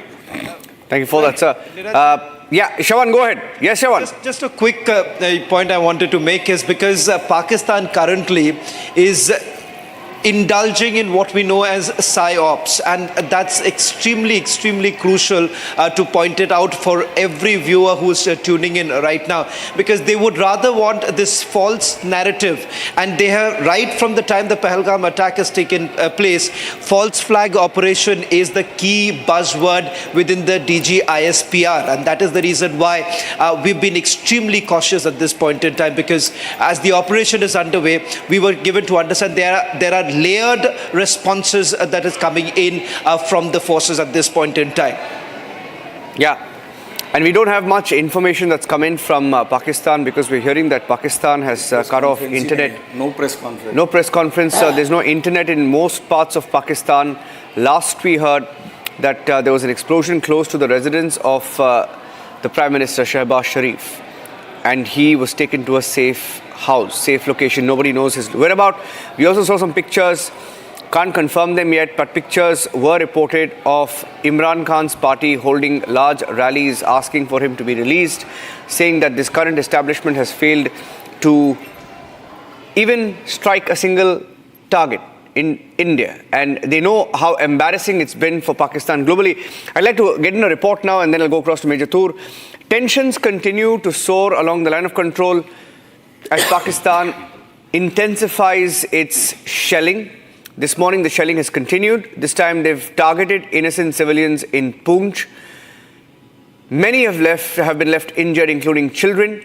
Here's a report that we have of Pakistan shelling in the last 12 hours at least. At least 12 civilians were killed and 42 injured as the Pakistani army restored the intense artillery shelling along the line of control in Poonch district on Wednesday. The action came hours after India carried out precision strike on 9 terror targets in Pakistan and Pakistan-occupied Kashmir to avenge the pahalgam terror attack. Officials confirmed multiple casualties, including the death of 4 children aged between 7 and 14 years. Almost 48 hours later, as India foiled and dismantled another one of terror state Pakistan's nefarious designs, Pakistan continued heavy shelling across the line of control in Jammu and Kashmir. Pakistan has been using mortars and heavy artillery to target areas like Uri, Kupwara, Poonch, Tangdar, Karna and other such places. Mentioning heavy artillery has opened from both the sides, but first it was opened from the side of Pakistan, the retaliatory. In retaliation, as you can hear the sounds of the shelling, that side is the Degwar mountains, from where major heavy artillery in retaliation is opened from the side of Indian Army. Latest we have got to know from our sources is that almost 20 shells have fell in different parts of Poonch district, which includes Mender, Surankot, Mankot, and also at the border villages in the Poonch. The flashes are continuously being seen in the air from the side, which is because of the mortar shelling from the side of the Pakistan. Also heavy shelling continues right now. What we can hear the noises in the air for now. Earlier, Pakistani drones were intercepted by the air defense system of India across multiple locations. With tensions between India and Pakistan only escalating, it is only the beginning of the end for Pakistan. And as we get you the details of how many drones were intercepted by our forces in the last 12 hours alone, over 50 is the official number that we have, or the number that we have got from our defense sources after confirmation, verification. Major Toor, also hearing that at least 8 missiles were intercepted. I have that map. I'll just play that map. And if you want to talk us over what they've tried to do overnight. You were here in our studios when we saw that onslaught. They tried an onslaught on Jammu, right? And they failed. We are hearing that at least 8 missiles were fired. See, Niranjan, as per the 3 places that you mentioned, the terrain which is alongside Pakistan is quite flat.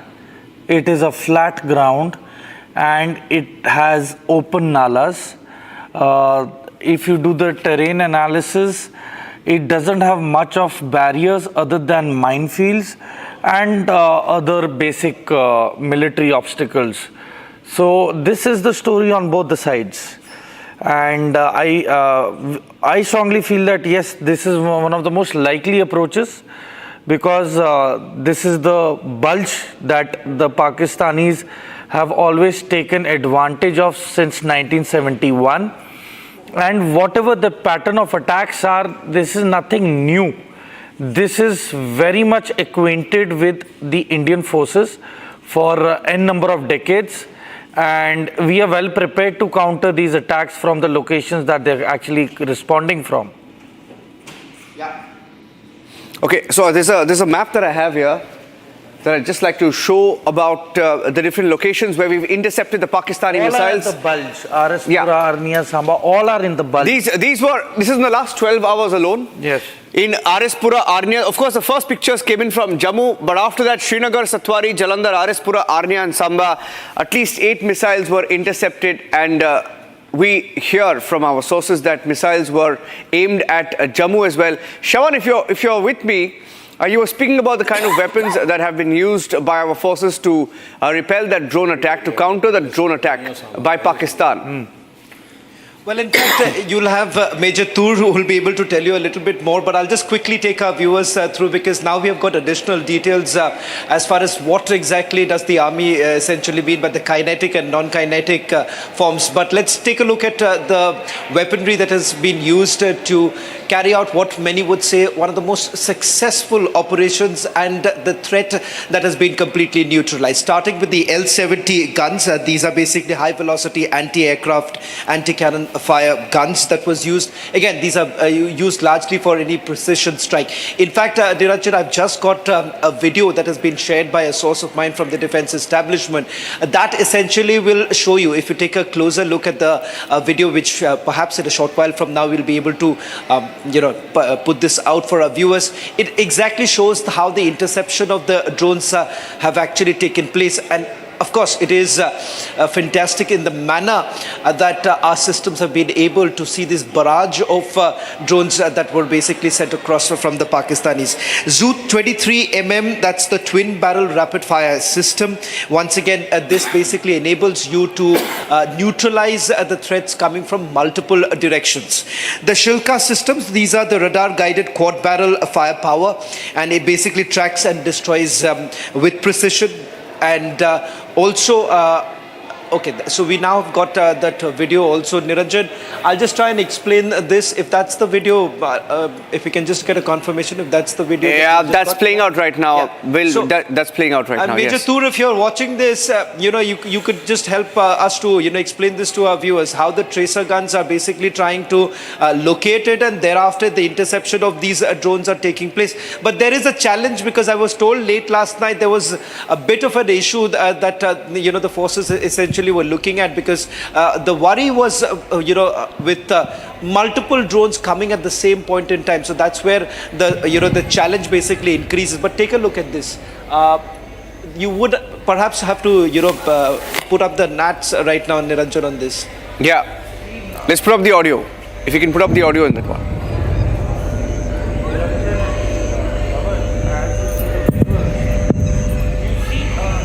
This is a swarm of drones. It's not that you're sending in just 2 to 3 drones. It's a swarm. So it's like, throwing pebbles at a target. So, you can get away with the majority of them, but a few will definitely go through. I mean, a few days back, if we see the example of one of the missiles that Houthis had fired into the Ben Gurion airport. So probably at times, 1 or 2 may give it a slip, but majority of them are not able to do so. So I think, this is war. This is war. So definitely the intensity is going to be high. And but I mean, it's impressive with the rate and ratio of fire of the anti-aircraft capabilities and anti-drone systems. I think it's quite commendable in terms of the damage control that has been done.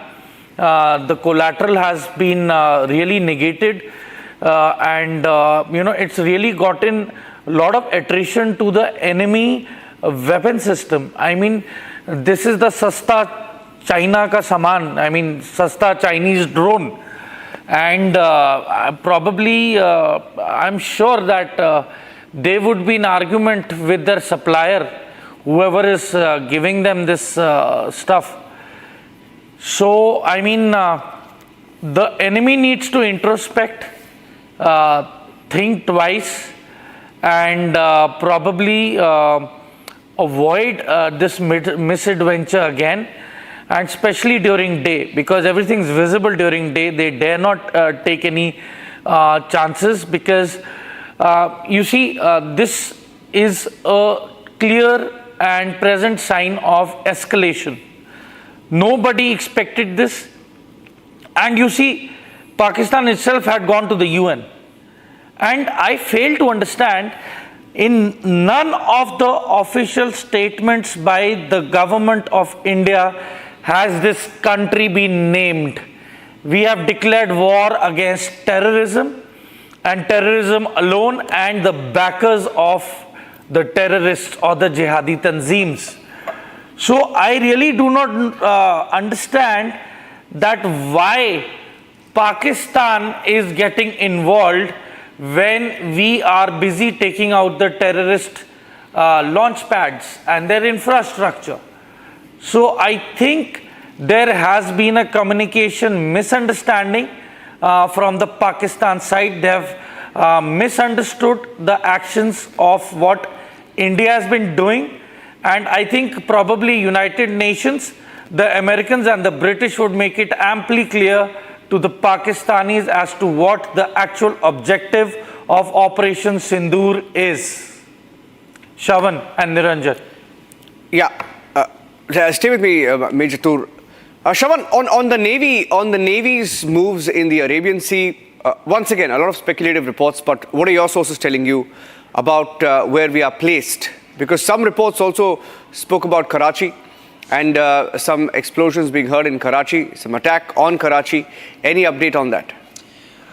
Well, in fact, there was a certain realignment. That was the last known update that I got from my sources within the Navy. And of course, I've been pointing out, which has now been picked up by almost all other media networks, the aggressive posturing. This is the line that I was told by my source within Navy. Now, does that really indicate that they have basically breached and they've carried out what we saw back in the 1971 war? We do not know at this point in time with regards to how far have they basically carried out an action. But what I can tell you with some amount of certainty, Niranjan, that there have been certain developments.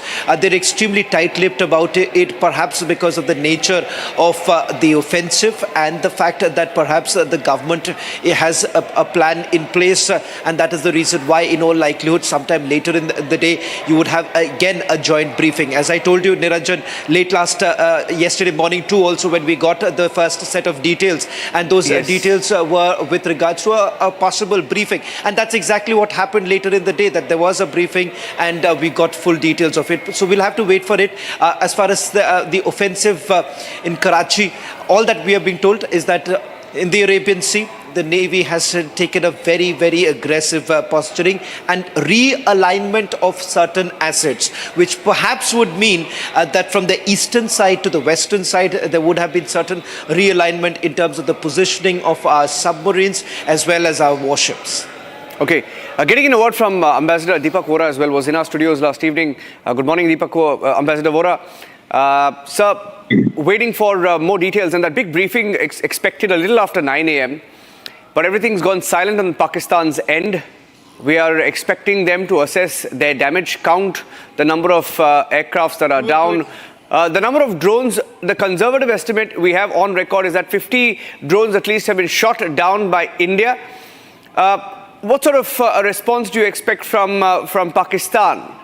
What do you think is going on? What are you hearing? What I have been trying to assess and analyze, first of all, thank you very much for the opportunity. I did manage to get an hour's sleep. You haven't even got that. I don't know how you keep going, but I did get some rest. Thank you. What I've been trying to understand and analyze is exactly the question that you asked. How are they going to respond? As far as I understand, so some of my friends living in the United States who are from Pakistan, especially from Karachi, say that the mobile network seems to be down. Yeah. I don't know whether we've taken it out or it's just collapsed. This is with specific reference to Karachi. They're not able to reach their families, etc. over there. So that's the first thing. Second, as far as commercial shipping is concerned, they've all run off from the sensitive area, so to speak. We've told them to get lost, don't come anywhere within sort of shooting distance of Karachi harbor. Otherwise, you will be fair game for whoever wants to take a pot shot at you. So that is good. The second thing, Pakistanis will try and show their own people. Now it's no longer trying to put pressure on India or to carry out that Ghazwa Hind or whatever, become Ghazis, etc. Now it's to tell their own people. And this happens in many wars, I've seen it. But particularly when things don't go as you had planned, as that mad Mullah Munir had planned. I think now they're trying to tell their own people that don't worry about it. We may have taken a few tight slaps, but we are still able to get up off the floor of the boxing ring and continue the fight. And that itself is a victory. We've been knocked down, but we haven't been knocked out. This, I think, is the kind of message that they're trying to send their people. I've seen this before. So my assessments are we'll wait for the briefing by the Ministry of External Affairs and our defense people. The briefing will indicate what the situation on the ground is and what we are going to do. But three things I think will be very important. One is, of course, to tell the IMF that, guys, you better not give these fellows any money because it's going to be used for all kinds of funny things. Second, to try and see if we can put them back on the FATF enhanced monitoring list, what we call the grey list, or maybe a total non-compliance, which is the black list, although there are only 3 countries there at the moment. I think North Korea, Myanmar, and possibly Iran, if I'm not mistaken. I can't remember. So this is the 2 big areas that we are going to act on. And the third, of course, I think will be putting pressure, because Saudi is going there, etc., putting pressure through its own friends, who it considers its friends, to tell them to lay off. Now, if they wish to de-escalate, they have to make the first move. They made the first move to escalate. We've retaliated, and very forcefully. We've shaken them up badly. If they want now to retrieve the situation, well, then they have to make the first move. I think these 3 things is what is going to be. Otherwise, as far as we are concerned, it's a fight to the finish. You yourself reported yesterday that in Balochistan, Pakistani flags are being removed from government buildings, and Baloch flags are being put up. I've seen this in Dhaka in 1971. The forces don't move out of the cantonment, and all the other buildings are taken over by the freedom fighters. So this is exactly, it's a replica. I can see my mind goes back to 71. It's a replay of, the floppy is being replayed. So they will take over all those government buildings and then close in on whatever small number of Pakistani troops are left around there. Those people will surrender. And then they'll declare the liberation, total liberation of Balochistan. I see that coming within the next 48 hours. Expecting a big announcement on Balochistan, okay, because there have been very, very fast-paced developments. I have Kritat also joining us in the newsroom right now. Let me go across to him, the big breaking news update we had this morning. Kritat, if you can take us through the update that we had on the last 12 hours, when the first attack began on Jammu, or at least the attempted attack by Pakistan. They failed. If you can take us through the updates, the news updates, Kritat, in the last 12 hours. Indeed, Niranjan, and we have seen significant amount of news updates that have come in the last 12 hours, and Republic has been reporting live and breaking all throughout the night. It all started at around 8:30 p.m. last evening when the lights and sirens went off in Jammu. A drone swarm attack was reported at first at the Jammu airport, following which there was a blackout measure that was imposed all throughout the western front, in Amritsar, in Jammu, in parts of Rajasthan, and even coming all the way down to Gujarat. Then there were multiple reported instances of various drone strikes. Defense sources at the moment say that as many as 50 drones were drowned. The most important update is, as far as the defense sources are concerned, that the Integrated Defense Command has also confirmed that there was no significant damage done to any of the military installations, which were the primary intended target as far as the information that is available to us at the moment. More than 50 drones intercepted, and almost nearly 100% interception rate of the air defense system, including the S-400, the Shilka, and the Zu-23mm guns, which are the anti-drone guns, which are self-propelled guns, almost 4 cannons mounted on them, and all of them had almost near point accuracy in terms of intersection of all these drone swarms that were coming in. There were also reports of missiles being launched by Pakistan, and some other unconfirmed reports also about certain aircraft being targeted. More clarity is awaited when the Ministry of External Affairs and Ministry of Defense will hold their press briefing later today at around 9 to 11. That is the window that we are looking at. The official timings are yet to be out, but the Ministry of External Affairs and Ministry of Defense is expected to come and break silence on it. Foreign Secretary Vikram Misri, followed by the Air Force and Army counterparts, are also going to brief the media. That's the big update. Wanted to get a word from Ambassador Vora. Sir, wanted to ask you, but just slipped out. But what do you make of the American response? Because J.D. Vance was asked a straight question. I think it was on Fox News, an interview, and he said, what's happening between India and Pakistan is none of our business. It's none of our business. It becomes our business if there are nukes involved. Do you see a change in America's tone there?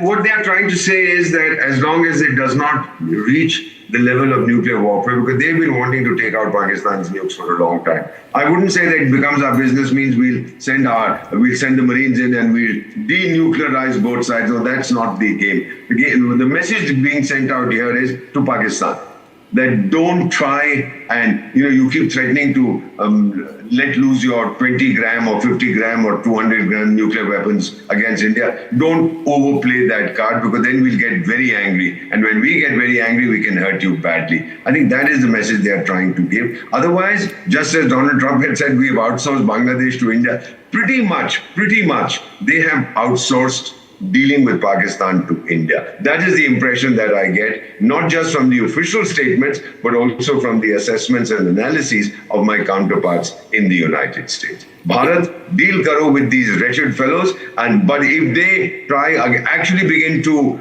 mate their missiles and their nuclear warheads, well, then we are going to hit them very hard. And let me also tell you, sir, don't rule out, there's another fellow sitting on the sidelines waiting and watching what will these chaps do with their nukes, and that is Israel, sir. You might recall that some years ago there was talk of the United States, India, Israel getting together to denuclearize Pakistan. Didn't happen, whatever the reasons, I don't remember. But they're also going to be watching very carefully, as are a number of other countries, what happens to Pakistan's nukes. A dangerous country possessing nuclear weapons. What will the rest of the world, the big powers, including the United States, Russia and India, do? It'll be a message to all those who think that getting a nuclear bomb means we are the kings of the world. Yes. So be with me. I have my colleagues Achal also joining us along with Khutat. Achal and Khutat from the Republic Research Desk joining us live with the updates. Achal and Khutat, you've been tracking, Achal, the response that India gave last night. If you can take us through what we have done as a response to Pakistan's targeting of cities across the border. Amid intense speculation about what has been happening between India and Pakistan during this situation, which is somehow being called to be a war situation, there is a statement released by Defense Staff, Integrated Defense, that says that amid the escalating tensions between India and Pakistan, the Indian Armed Forces have successfully failed a large-scale drone and missile attack launched by Pakistan to target military stations in northern and western India, including Jammu, Pathankot and Udhampur. So this is an official confirmation from the Defence Forces of India. So there is no scope of any further speculation. We have strike back. The Pakistan tried attacking us, but we have given them back with equal force and equal resonance. And this is a victory for India. And the locations that have been targeted across the border that we have seen over the night, multiple updates have been coming in that certain military installations may have been targeted by India. Remember that the response has been very symmetric in the escalation metrics in the last 24 hours, which has significantly gone up. There have been military targets which are specifically targeted as per the information now confirmed by the Integrated Defense Command. This means that if India has retaliated against Pakistan, the information that came in last night was Karachi, Rawalpindi, Sialkot, Lahore, which air defense went off almost 24 hours ago in the Sindhu 2.0. All of these were key targets where explosions were being reported. Further information will be confirmed when the Ministry of External Affairs and the Ministry of Defense officially does their press conference later today at around 9 to 11. That's the window that we are looking at, ladies and gentlemen. But those are the significant updates that we can confirm on the basis of official inputs that have come from the armed forces, that military targets were attacked. There was a massive drone swarm attack that struck Jammu, confirmed, and the Integrated Defense Command has confirmed that no military bases sustained any damage. Back to the studio. Yeah, between 3 and 5 a.m. this morning, we had an update also coming in from Amritsar. In fact, that update read that all citizens are requested to stay indoors and away from the windows, keep lights turned off and window curtains drawn. There is no need to panic. A siren will blow now, and we will pass the message again once it's clear. This came from the Amritsar DPRO. So something was ongoing in Amritsar, and we are hearing that around 5 a.m., close to the Atari-Wagha border, there was news of a drone that was downed by India, and the Punjab police also investigating that. We don't have a confirmation, but quickly, if you can, both Achal and Khutat, tell us about the different targets that Pakistan tried to go after on the Indian side and the number of drones that we have downed. If you can take us through what they tried and the response that was given.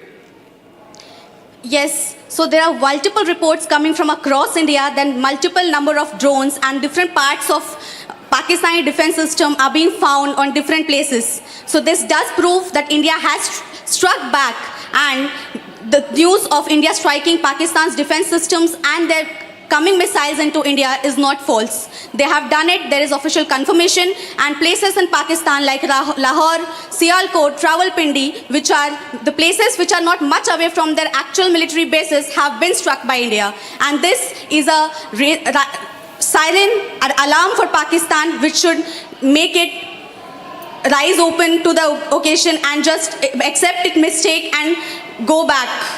Indeed, and the most important part here to look at is also that the number that defense sources, very credible defense sources, are putting to Republic is that around 50 drones were drowned across the entire Western Front. Now, there were multiple attacks that were reported throughout the Western Front, all the way from Bhuj, all the way up to Jammu, and most of these concentration of the drone swarm attacks was in the Union Territory of Jammu and Kashmir, particularly focused on Jammu and the Jammu Airborne. Okay, we have a confirmation now, Kritab, that the government briefing will happen at around 10 a.m. That's the joint MOD-MEA briefing, and Arnab is also joining the live coverage. Arnab, good morning. Good morning. Over to you. Over to you. Niranjan, thank you for holding fort. Fantastic job.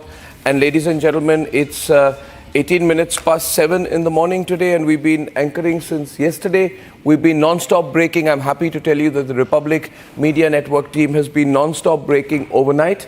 This is not a crisis. I look upon this as an opportunity for us to end the battle against terrorism. This is not a moment of challenge. It is a moment of great opportunity for the nation. And that's the way we should look at it. These moments come but rarely. And we are blessed to have, at this point of time, when this situation unfortunately faces the nation, to have Narendra Modi as the Prime Minister of India and Ajit Doval as the National Security Advisor of the country, and the three chiefs working in smooth motion. Ladies and gentlemen, the fact is, while I do a recap, which I will bring to you, good morning NND Dubey Sahab, good morning to you, sir. Good morning, sir. Good morning, Samar. You know, a lot of people asking us, what is the latest situation? What has happened last night? Can you tell us? Well, I think that I would not like to speculate very much, but you have the visuals. The latest visuals are telling you the story. We have latest visuals that are coming in from Amritsar, ladies and gentlemen, and we have some pictures of last night which we are receiving tonight, and these pictures are coming right now, and essentially these are interceptions in different situations, different sets of interceptions. So we are seeing a lot of drones. Some estimates are saying 50 to 75 drones are what have been possibly been brought down, and you can see here the nat sounds over these pictures. Essentially all our air defense artillery units were awake all of last night, and now you want to hear some of that background music? I think we can, no problem. Thank you very much. But it's okay. This is all army sourced footage. So you're seeing the firing, you can hear the background commentary. I think you're going to hear some army personnel there. Let's hear that. You see that, sir, blinking thing?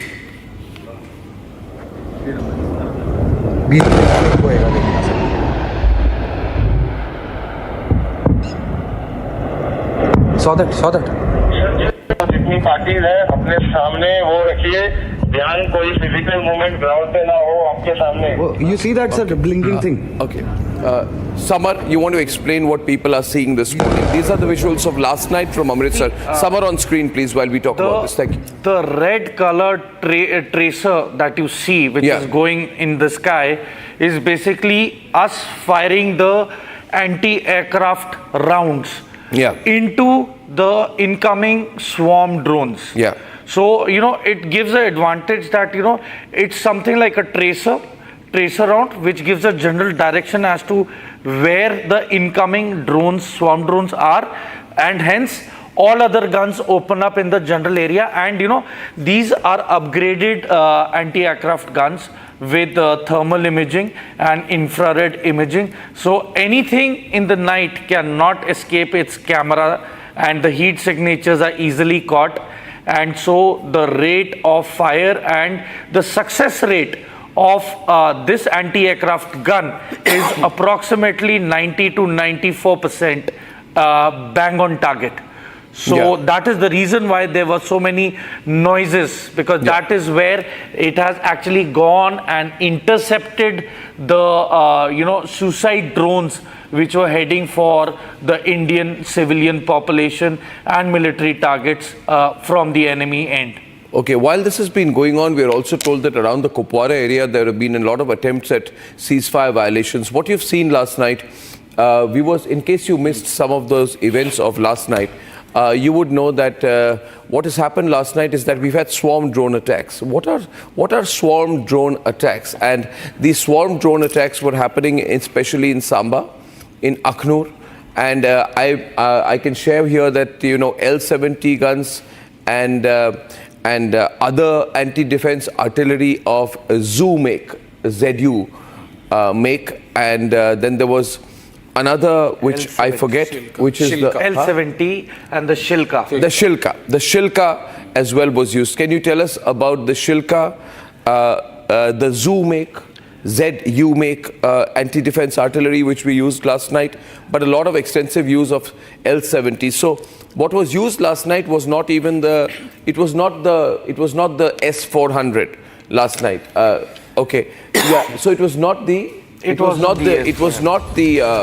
an anti-aircraft missile. Yeah. S-400 is basically the anti-aircraft missile. Now the radius that the S-400 covers is basically 400 kilometers in radius, and the altitude that it detects any movement is 30 kilometers.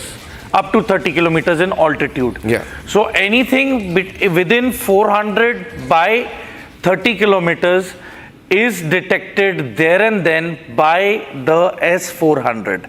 Okay. Now S-400 is a missile system which is basically used for any fighter jet or else to intersect any incoming enemy missile system.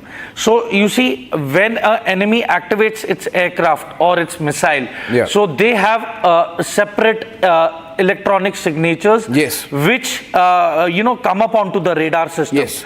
So the S-400 is able to recognize that yes, this is the aircraft, and it differentiates between the aircraft and the missile systems, as well as the drone systems. And also a lot of misleading information since yesterday being put out from Pakistani handles. They are looking very actively for a face saver. So the Press Information Bureau has said that one particular visual being put out of an explosion, which is being used by the Pakistanis as a face saver, is actually an old video from an unknown location that I cannot share right now, of an oil tanker explosion, but that is 5 years old, from 2021. The Pakistanis are putting out, and they are claiming an attack, that this is an attack on Hazira port. I'm putting that in breaking news. The Press Information Bureau says that this is an old oil tanker explosion, vintage 2021, which the Pakistanis are trying to pass off as a Hazira port attack, which is completely untrue. This is breaking news. Good morning, Deepak Vora Sahab. We are waiting for. Good morning, sir. We are still having a lot of shelling going on in Uri and Kupwara this morning, but we are in a situation where we can now send our reporters to different locations, Voraji, and tell you what's happening. A lot of neutralization, a lot of Pakistani drone debris lying around. But we have very little information of what has happened in Pakistan, the extent of our attack. We'll get to know this morning. What is your expectation of how the day will proceed, sir?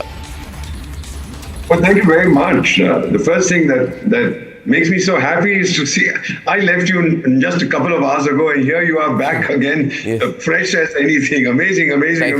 Do share your diet with me so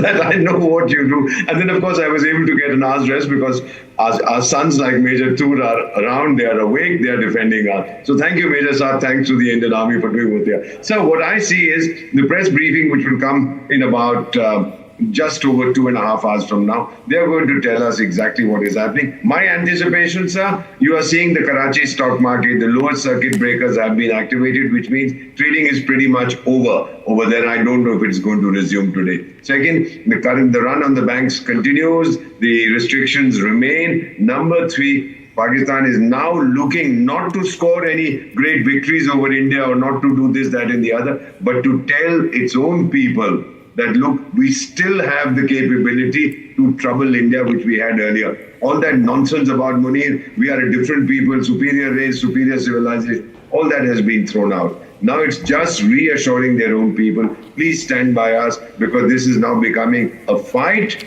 Not for, he talked about Kashmir being the jugular vein of Pakistan. Now it's a fight for Pakistan's survival. And with the Baloch having done what they have. So I saw this in Dhaka, where in 1971, where began the Mukti Bahini by removing flags from all the government buildings that were outside the immediate cantonment area, putting up their own flags. The same thing the Baloch are doing. I think apart from the Kalat cantonment and one or two other places, all the flags from government buildings, private schools, etc., the Pakistani flag has been removed and replaced with Baloch flag. So that blow has been struck. And if I think the Pakistanis start looking elsewhere and their chaps surrender en masse, as I expect they will in Balochistan, well, you might even expect the declaration of Azad Balochistan today, sir, as quickly as today. Well, that's absolutely true. I think what you said there about the Karachi circuit breakers is true. I don't even know if they have a stock exchange left. By the way, today is the morning, ladies and gentlemen. Critical meetings in IMF. We're holding firm on that position, and I think the IMF, should not be clearing the Pakistani bailout package without extreme conditions. Arawat is joining us live from location. We'll go live to Rawat and he will tell us more about the shelling that's going on in Uri. Ladies and gentlemen, if you're watching our broadcast, you will realize here that the Republic reporters are the only network reporters who are ahead on the ground where the shelling is happening. We are choosing to be there in the areas where there is shelling, and I think our reporters are doing a very good job. Some of those have come to areas which are 100 to 200 meters away from where the shelling happens, and Arawat's present location, he's on the move. He keeps changing his location like all our reporters do every 15 minutes. Arawat, good morning. Uri ki halat kya hai? What is the situation in Uri and the adjoining areas? What are you seeing around you? The places where there were all these drone strikes yesterday, or where there was these heavy shelling going on, what is the situation now? What is the morale among our forces? What are you hearing? Arawat from Uri in Jammu and Kashmir. Arawat. Very good morning, Arnab. We have seen continuous shelling in the Uri sector from yesterday late night. We have also seen that the Indian Army is giving them the befitting reply. We have seen this shelling has started yesterday late night, and it's continuously. Also, we have seen that the administration is on the toes there. Also, we have seen that the forces are giving the Pakistani troopers to befitting reply. Also, we have seen there are some reports. There are some posts in the Uri sector where we have been told from the sources that the Pakistani troopers have left their bunkers and stepped back some 6 to 7 kilometers in the Uri sector, and also the local population of the entire area has been evacuated to the safer places by the district administration, Jammu and Kashmir police and other forces there. Also, we have seen that the continuous shelling is going on, and the Indian Army is giving befitting reply to Pakistan's unprovoked firing towards the civilian areas in the Kashmir Valley. Also, we have seen that they are not targeting only the residential areas or the bunkers of the forces, but yes, they are also targeting the Islamic locations like the masjids, and also the Imam Baras of the Uri sector have also been targeted by the unprovoked firing by the Pakistan, as we have seen that there are some residential areas which has hit with the mortar shells. But yes, we have seen the evacuation process is on in the entire Uri, or also in the North Kashmir's Karna sector. We have seen, but we have seen that the back-to-back mortar shelling is going as of now. We can't show the visuals right now of the entire area due to security reasons, but yes, we have seen that our forces are there and they are capable to give them the befitting reply. Also, I'll request my Vijay to show you this entire area. This is the area where you have seen that's the area where you can see that the shells are coming out. This is the entire ridge in the Uri sector where from we have seen already the infiltration route, but we have seen there was also attempt of the infiltration in the various sectors of the Jammu and Kashmir, but we have seen that the forces are here and they are giving them the befitting reply to in the entire area. Also, this is the area where we have seen yesterday the firefight was on. Also, the small arms are still are being fired by the Pakistani troopers in this area continuously, but we have seen that the Indian Army is giving them the befitting reply. Okay, we have a video which has been released by the ADGPI, which is the media core of the army, and they've also issued a tweet. I want to read out the tweet. Great job there. Keep moving your location. Keep moving your location. Very few vehicles behind you, and those which are moving, And so I would request all our reporters on the ground in areas where the shelling is going on to keep changing their location every 15 minutes. Now, ADGPI has put out a tweet, ladies and gentlemen, and the army has said that there have been multiple armed forces, Pakistan armed forces launched multiple attacks using drones and other munitions across our entire western border on the intervening night of 8th and 9th May 2025. The Pakistani troops also resorted to numerous ceasefire violations along the line of control in Jammu and Kashmir. The drone attacks were effectively repulsed and a befitting reply was given to the ceasefire violations, CFVs. And the Indian Army remains completely committed to safeguarding the sovereignty and territorial integrity of the nation. All the nefarious designs will be responded by force. Indian Army #Justice Served. There's also a video of the Indian Army which has been released officially this morning, and I would like to play that out next.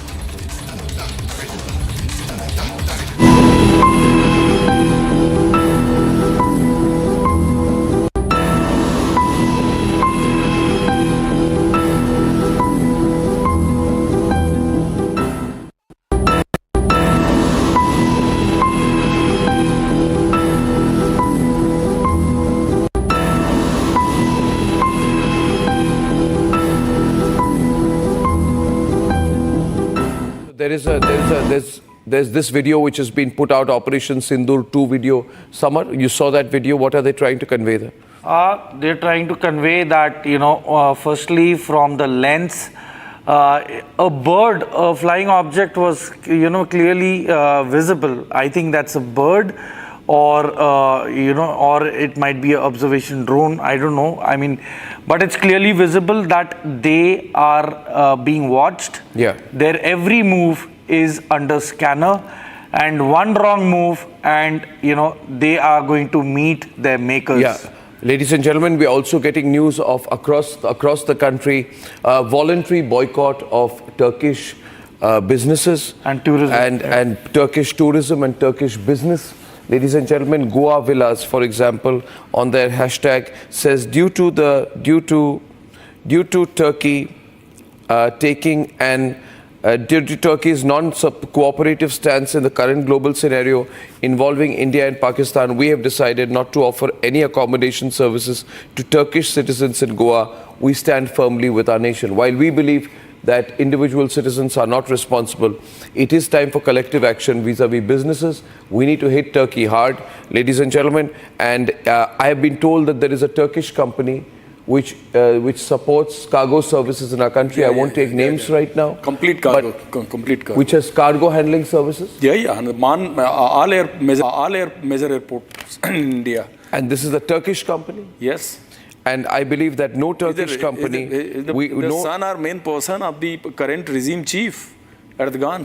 Yeah, then I am of a view that no Turkish company can be allowed, ladies and gentlemen, to be doing any kind of aviation holding or aviation, support services in our country. The civil aviation must call it out. I also believe that this is not the time to be playing IPL. It is very unfortunate that IPL is still going on. It is very unfortunate that the players of IPL are not taking a stance. It is very unfortunate that the cricket board, it is very unfortunate that individual teams of the IPL still believe that this is a time to be doing this kind of entertainment cricket. At a time when the nation is facing a crisis, I call upon all the channels that are broadcasting the IPL to reconsider their position, given, what do you think, Samar? Given the gravity of the situation that we are facing and the battle on the border, this is not the time to be distracted with things like IPL. I hold a very clear and unambiguous view on it, and I will not change my position on it. Samar. I mean, Arnab, we are at war here. Yeah, and this is not the time to be trying to entertain ourselves by playing limited overs entertainment cricket. I mean, look at the seriousness of the war which has taken place. Look at the magnitude, right from Bhuj up to Leh. Yeah. I mean, this is no joke. The enemy has planned in deliberation, and is also selected religious sites with deliberation. Our people have been killed. Our people have been killed. They continue to play IPL. Our people are being killed. They continue to play IPL. Our forces are responding. They continue to play IPL. Pakistani ceasefire violations happen. Pakistani drone attacks are happening. Indian artillery, Indian air defense artillery is on. We're in a state of war, and all they want to do is make money through IPL. I think this should stop. I'm calling for this because this is too much, Saurabh.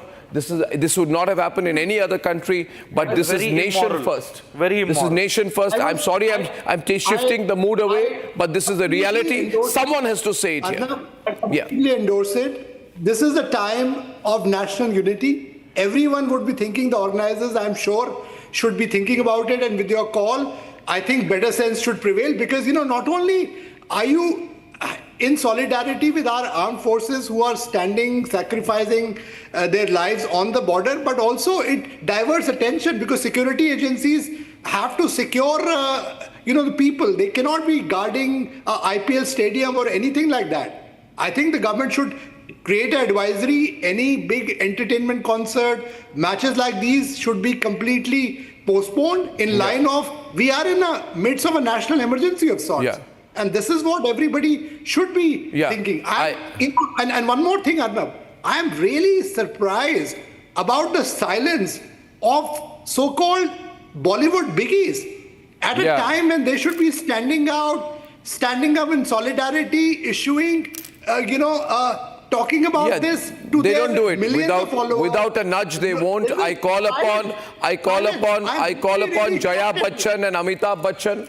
I call upon all leading Bollywood personalities not to need to be nudged to speak about the situation. This is the time they need to use their social media handles to call for a complete boycott of Pakistan, Pakistani products, Pakistani actors, Pakistani support services, Turkish products, Turkish entertainment products. And I wish Bollywood and cricket were to show some spine and to understand here that when you keep saying the country is united by cricket, where is cricket when the country is united against Pakistan? They say Bollywood, the country is united by Bollywood. Where is Bollywood when the country is being targeted by Pakistan, when our forces are on the border?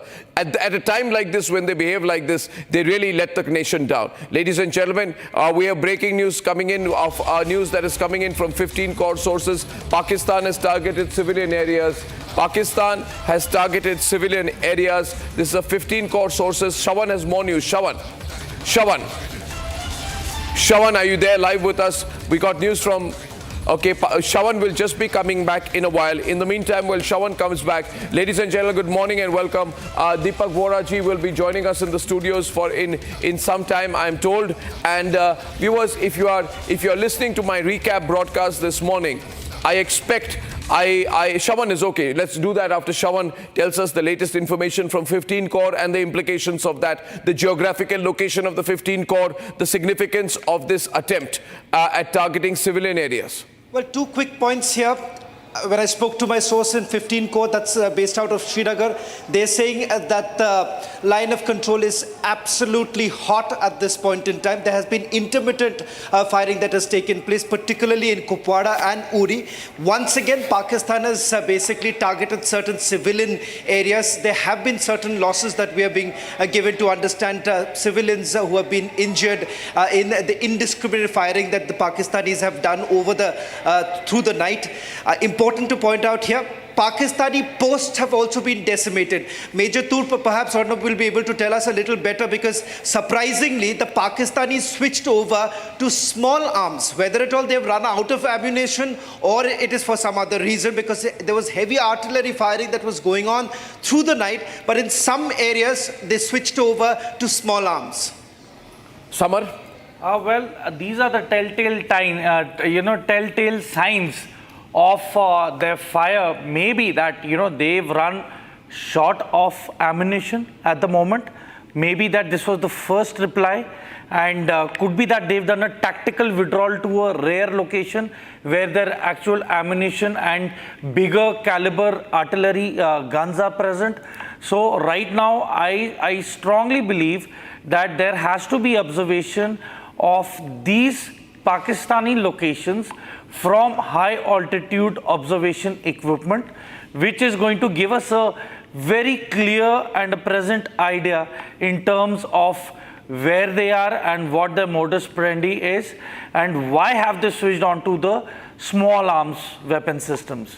So I think it is only with time which will decide and make things amply clear as to why they have done this. But as far as logic is concerned and the present statistical data was concerned, they have only 10 days of artillery ammunition. So it depends as to whether they've finished it off for the certain day, or they're going to now consume the leftover ammunition for the day number 2. So we really have to assess and check through satellite imagery and drone observation equipment as to what they are up to. Okay, NND Dubeji, good morning, and can you tell us your views about what happened yesterday? Last night, Pakistan, as you know, made many failed attempts to send these swarm drones in various places along the line of control and the international border. We are told over 50 drones were successfully neutralized during this large-scale counter-drone operation. How do you expect things to move ahead today? And what do you make of the use of drones that they did yesterday all over these areas? Udhampur, Samba, Jammu, Akhnur, Nagrota, Pathankot. You know these areas. First, I'll take up the areas, plain areas. I mean, the 192-kilometer international border with Jammu. So they misadventured last night with the drones, but one thing is very clear, that they were doing this sort of job in the last 3 years. I mean, the intensity and scale is much higher, what they have done last night. But they were already doing their heinous job through drones by dropping armaments, you can say narcotics and other material on Indian soil stealthily during the night. So BSF is completely holding the 192 kilometers area there, and BSF is accustomed and used to take care of these drones, and currently the second layer of defense of border security force, supported well by the Indian Army behind that. So Indian Army has very successfully downed all these drones last night, and no drone has been effective or successful at any of the posts or in the civilian area of Jammu. That is my report. I spoke to someone in the 4 o'clock in the morning, and it was reported that some of the Pakistanis' movement was sighted through our devices near Samba area, but it was heavily replied upon by the medium machine gun and small arm fire by the border security forces, and the casualty is much higher, which Pakistan is not accepting at this stage. Vasantar area, which has been very notorious and it has been very favorite for the Pakistanis for infiltration, has been completely taken care of by illumination and by technical devices. So we are not bothered about the Vasantar area, that they will do something stealthily. Yes, they have done some efforts in Pura area and Akhnur area, which is again, there is no damage caused to our side. And the system which you have very initially mentioned about these anti-drone technology, it has been very effectively deployed. Now I'll come up to that Punch area and Rajouri area. Yes, sir. That area has been definitely affected last night, and they have targeted our religious centers, Gurudwara, and a significant number of Sikh communities by their drone attacks, which is very, very condemnable. It has never done in earlier. And Poonch is basically surrounded from 3 sides. So tactically, that is little, Maps, graphics, under their zone, and they always take advantage of the Poonch area. So that is one issue. Now let us go ahead to the northern side. Right from Tangdhar and down, they are doing cross-border firing, which is total violation of the agreed points between both the countries. But one thing very interesting, that now they have switched over to small arm firing, and there may be a reason that they are very miserly moving. They want to save their resources for the time being. That's why, because they know that they can't sustain for a very long time. But preparedness at LOC and Jammu area is very heavy from our side. We are used to that. This is a little higher conflict level. Yeah. But even before that, when no war, no peace situation, we are accustomed to take care of the Pakistani attack. So we are doing it very, very well and very effectively. Results are very good on that border. Okay. Yesterday, U.S. President, Vice President J.D. Vance said, Dubey Sahab, that, he said that it's none of our business. I want to go to Washington. ladies and gentlemen, where we have Saurabh, who's looking at all the global reactions from Washington. And what J.D. Vance said, I think it was an interview to Fox News, he said that fundamentally it is none of our business. And America, it has nothing to do with America's ability to control it. But he said we are not going to get involved in the middle of war. That is fundamentally none of our business. None of our business. And you know, America can't tell the Indians to lay down arms. Our hope and expectation, this is not going to spiral into a broader nuclear war or regional war. Only nuclear aversion is the main concern, but this is none of our business. How do you view that statement? And can you give us a sense, Saurabh, of the global reactions which you've been following? Is that going to play a part at all? And can you make a comment on the kind of alignment we are seeing here? Pretty open alignment. Samar was telling me a cargo plane is just about to land in Pakistan from Turkey, Samar. Right? So Turkey has got actively involved on the Pakistani side. This is breaking news. Turkey openly joins forces with Pakistan. There is no no-fly zone when it comes to Turkey. Turkish planes are carrying drones and landing in Pakistan. Am I right, Samar? Can you quickly update on that, Samar? Can you tell Saurabh on that and then take it forward? So Turkey has got directly involved with the Pakistani side. Samar and Saurabh, please. Yeah. See now, Arnab, Turkey is using private airlines now, which is heading into Karachi. So firstly, it is amply clear that the Karachi airstrip is functional at the moment. But you see, a country during such a hostile situation has its battle frigate in the waters of Karachi, has its C-117s deliver Bayraktar TB2 drones in the last month to the Pakistanis. And now when Pakistan has imposed this war on the largest democracy of the world, you observe that Turkey's private aircrafts are now flying into Karachi to bring in the drones. So you see, it is an open provocation even from Turkey. And there has to be a dressing down of the Turkish ambassador.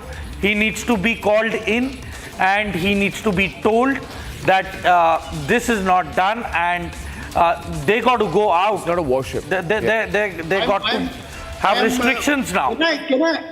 Can I jump in here? I think that is being done.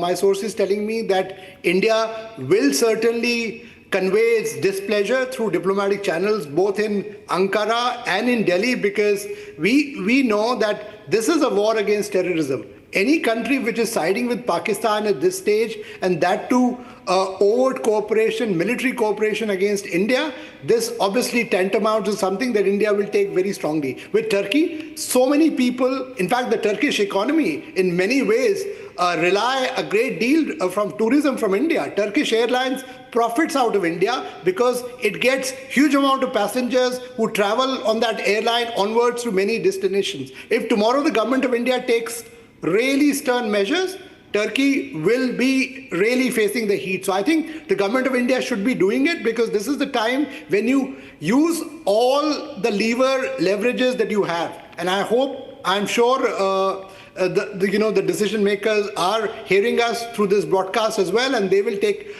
recourse to some measures.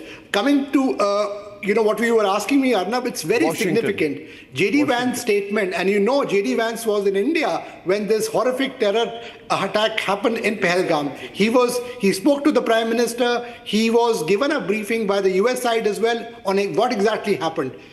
President Trump has been steadfast against Islamist terrorism. He's somebody who's taken a strong position, and I've been told by sources in White House as well that the US position is very clear, that they stand with India when it comes to taking on Pakistan-sponsored terrorism, and India's voice is resonating here, both in Washington, in New York as well. Pakistan happens to be a UN Security Council non-permanent member. They have a term till 2026. They were trying very hard to get a resolution passed against India, trying to dub India as an aggressor. That did not happen. They tried to get an informal meeting. After that informal meeting also, there was no statement which was put out, because the members of the UN Security Council, including the permanent members, barring China, they were in unanimity that Pakistan should be doing something on these terror groups, and they pinned the blame on Pakistan. In fact, Pakistan was asked question about the manner in which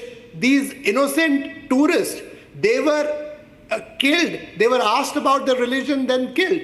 They were also asked about the alliance that Pakistan has with Lashkar-e-Toiba, which is a sanctioned group. So clearly the heat is on Pakistan, and this statement coming from the US Vice President is significant because you also know that he's one of the key aides of US President Donald Trump, and also widely regarded as somebody and in who the may present, be in the present situation, if it is true that a Turkish company is doing cargo handling services, then I think it's also a national security threat. I mean, for the visas country. have to be denied. We cannot trust the Turkish. Pakistan drones have also been intercepted near Khasa in Atari, Shawan. Yes, Khasa is in Amritsar. BSF headquarters. The main contour. Yeah, near the BSF headquarters. Khasa is the BSF. Can you give us the significance of that, Mr. Yeah. It's very close to international border. It's bang on the border. Close to Atari, just bang on, half an hour. Yeah. So this we've had Pakistani drones intercepted in that area as well. So this is some information, some news breaks that we are getting. Viewers, Amit Shah had a huge review yesterday with the Director Generals of all the border guarding forces to review the current security situation along the borders.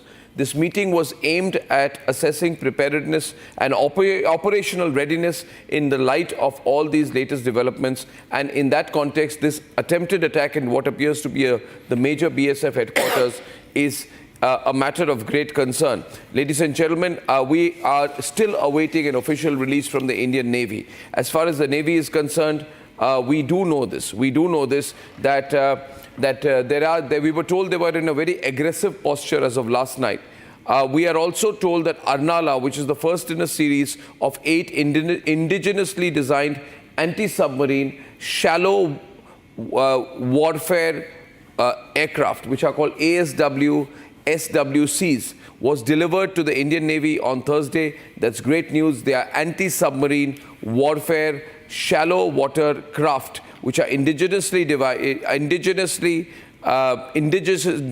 built and delivered to the Indian Navy on May 8th yesterday. So this is great news that while we are in a war situation, we are continuing here to build our maritime strength. And we have Harsha live with us. Harsha, what is your location, Harsha?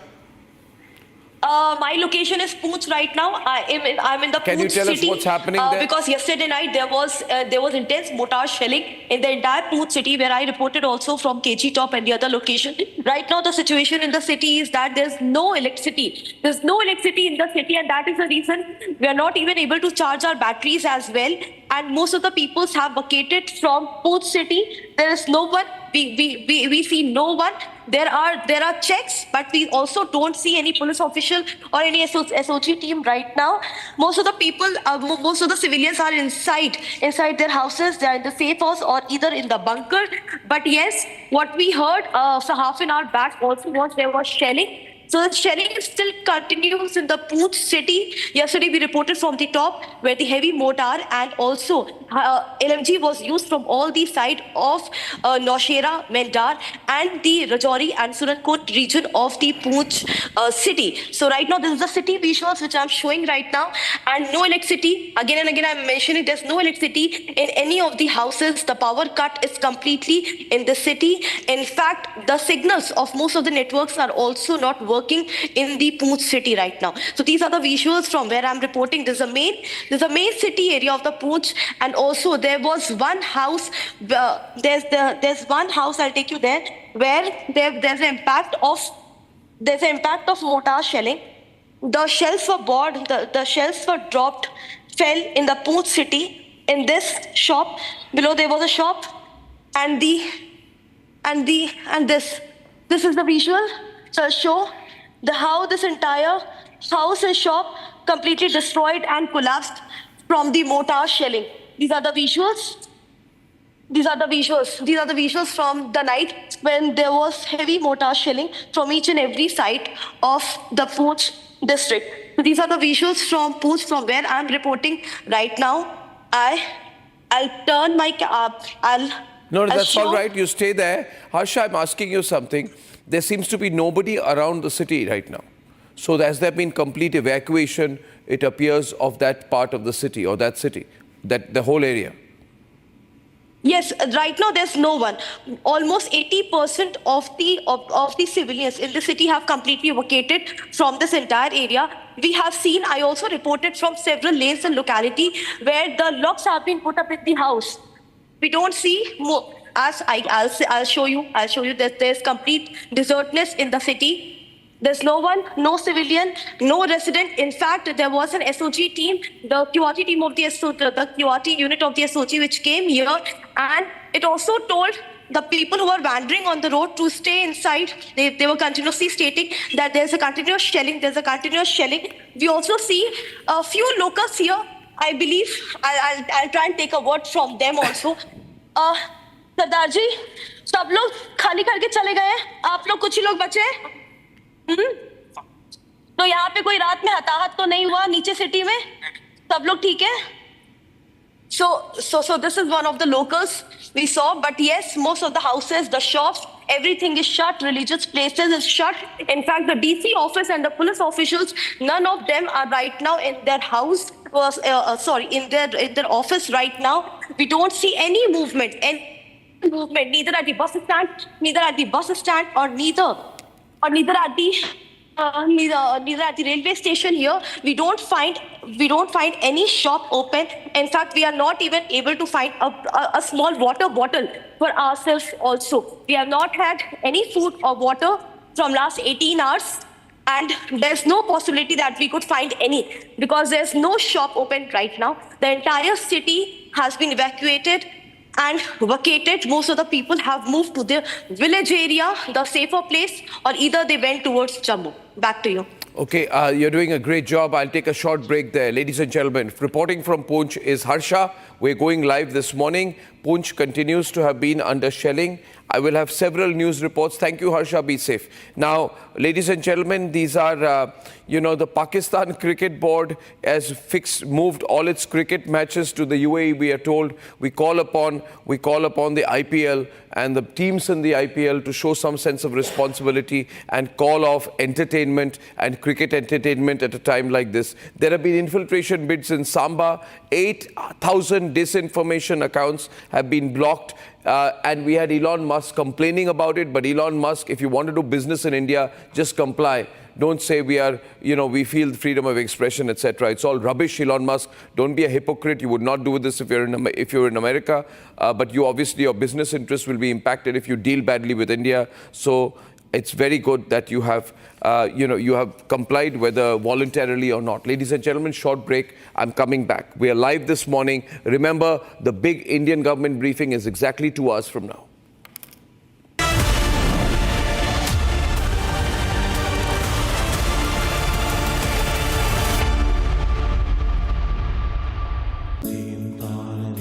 At Amity, we are committed to building a stronger India through world-class education and research, to nurture ideal citizens who, together with the leaders of today and tomorrow, will make India a world superpower. Amity University, India's leading not-for-profit private university. अब छोलिया हो या लोबिया, सफेद चने या काले चने, सब कुछ मजेदार बने।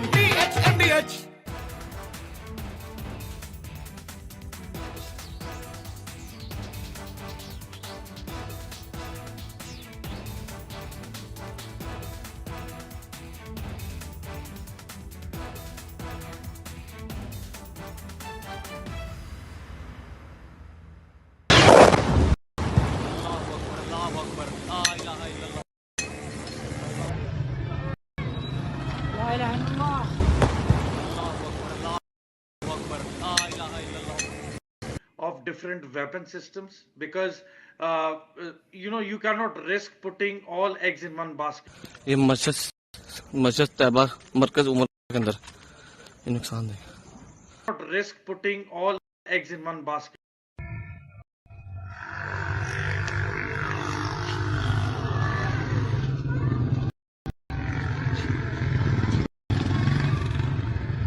Not risk putting all eggs in one basket. Mentor here And most some of the visuals, civilians I here can see some. are near the LOC.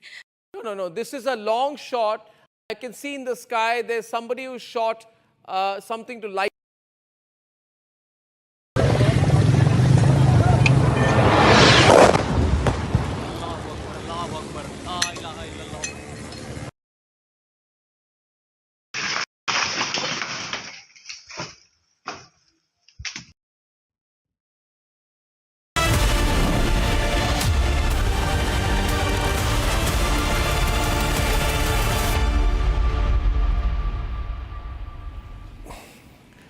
Ladies and gentlemen, good morning. Indian government briefing is 1 hour 58 minutes from now. And I want to take some visuals full frame for all of you who missed some of the breaking news developments of last night. We've had a very long night yesterday. And these visuals, what we are seeing, first set of visuals, all will go full frame. Visuals, we are locating it. And you can see here, what you're seeing here is the impact of shelling, which is going on very heavily in the Uri sector of Jammu and Kashmir. All these regions have Republic reporters. These are verified and authenticated visuals. Then I want to show you the visuals of Amritsar. Oh, you see that, sir, the blinking thing?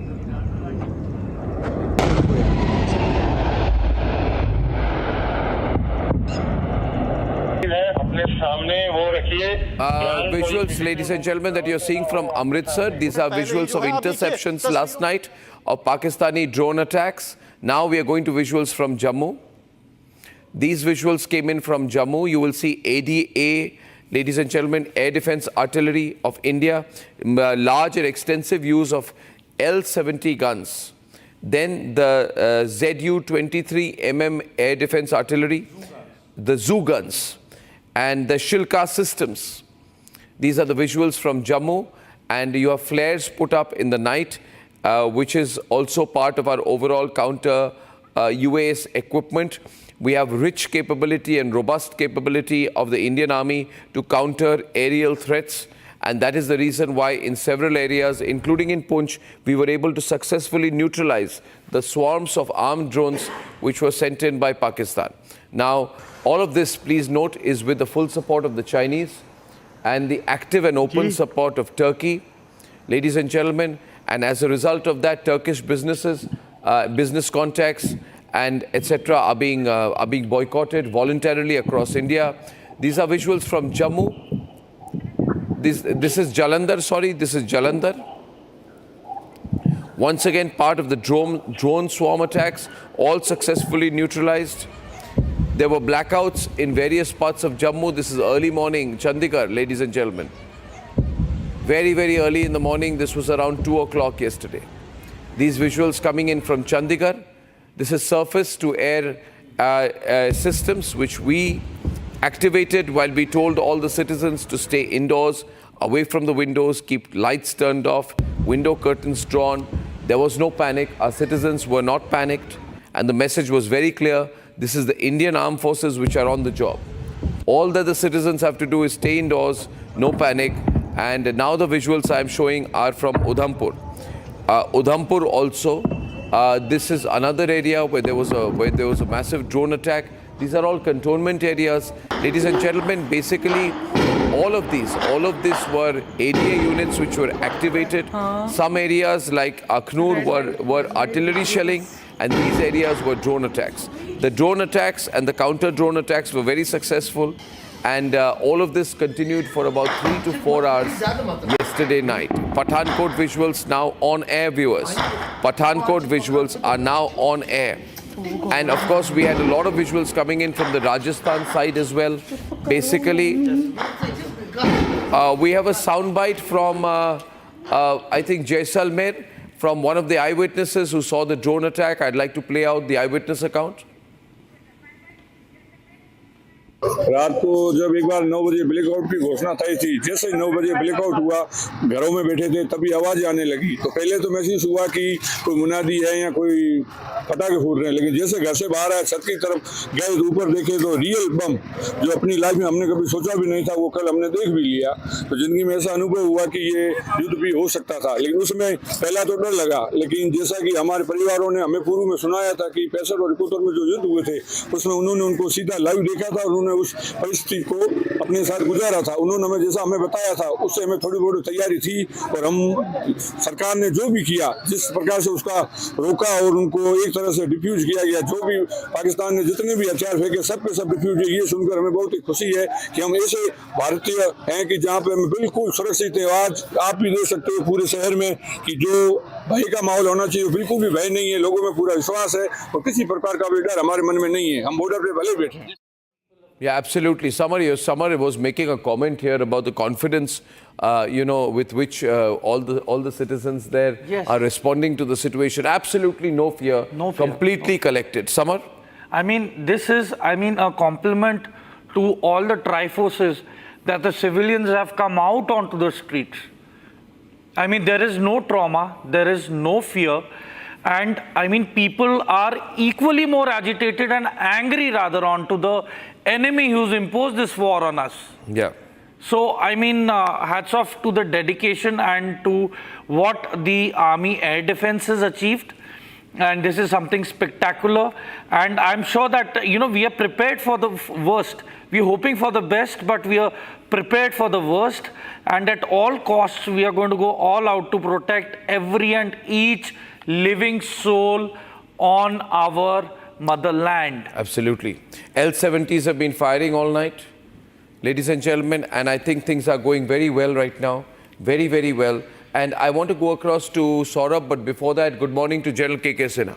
Good morning to General Sinha, who has served in these areas. Kargil war hero. No. Kargil war hero. General K.K. Sinha. Jai Hind. Good morning. Good morning to you, sir. Great job. Thank you. So how do you view this? How do you view the current situation? All the information that we have here. We had a massive drone attack from Pakistan. We had a missile blitz from Pakistan. And you know all the sectors, sir.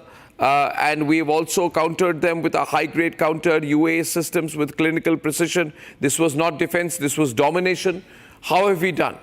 And we are still waiting the government briefing on what our counter action in Pakistan has been. If you got time, I will review from north to south, right up to Bhuj. In north, the best information which I got it in the Neelam Valley. We complete dominated the area. That is Bandipura, Kupwara, Handwara and Tangdhar. That has been totally decimated. Pakistan, down below has been totally decimated. In that area, this is Kishan Ganga area. That is the north. It is north of Muzaffarabad. We have, casualties in Poonch and Uri area. That is just in front there because we are the Poonch town and Uri is slightly on the bowl and Pakistan dominate. We have got some civilian casualties. Now coming down further down below, this is also in front of Muzaffarabad area. And this is just behind is the Baramulla. Then we come down. When we come down, I think your all reporters are in this area. I heard someone was from Mendhar. Mendhar, it is in the just south of it is Bimbar Gali and further south is Rajouri. Poonch, Rajouri area, there have been, exchange of artillery fire and they have used the medium artillery on civilian area. This is absolutely a cowardice act when we have been firing into the military target in their military areas of POK. When we see this area, Muzaffarabad, Islampur, Kotli, Mirpur, that is the area, has been a lot of artillery fires of our small arms fire, and in the most of the places we are dominating. When we come down to Nosara, Sundarbari, that has been dormant as on today. But just after that, when we come down to Palanwala, that is the area of Akhnur North, from where the actual LOC starts. The 0 point is Palanwala Mandiala Bridge. There is a huge escalation over there. And in that area, I believe there is also a Pakistani jet has been knocked down over there. The major target of the Pakistan last night has been, basically Udhampur, which is our northern headquarter, and Nagrota, 15 Corps area, then to Jammu. And when along the Sakargat Bulge, when we say Araspura, Arnia and Samba area, and then it takes a turn, and then, basically the Pathankot, it takes a turn and Pathankot get into it. And this is the area of Basantar River. And the Sakargat Bulge as always in news in all conflicts of Pakistan. This is a low-lying area, and there is a tributary of Ravi River where the battle takes place. And they try to infiltrate from this area. They have used and they have raised a drone brigade. Earlier in Sialkot, people do not know, but the people who track it, in Sialkot, there is a drone brigade, and basically this drone brigade is Pakistanis, they have done it of their one corps. And this brigade is actually being used for carrying out the drone strikes in India. It has got about lakhs of Chinese drones. They have got something, also Turkish drone. I believe two drones. Up till now, we have not seen. These are Chinese, and that's used as a swamp. So like 50 attacks last night, which started.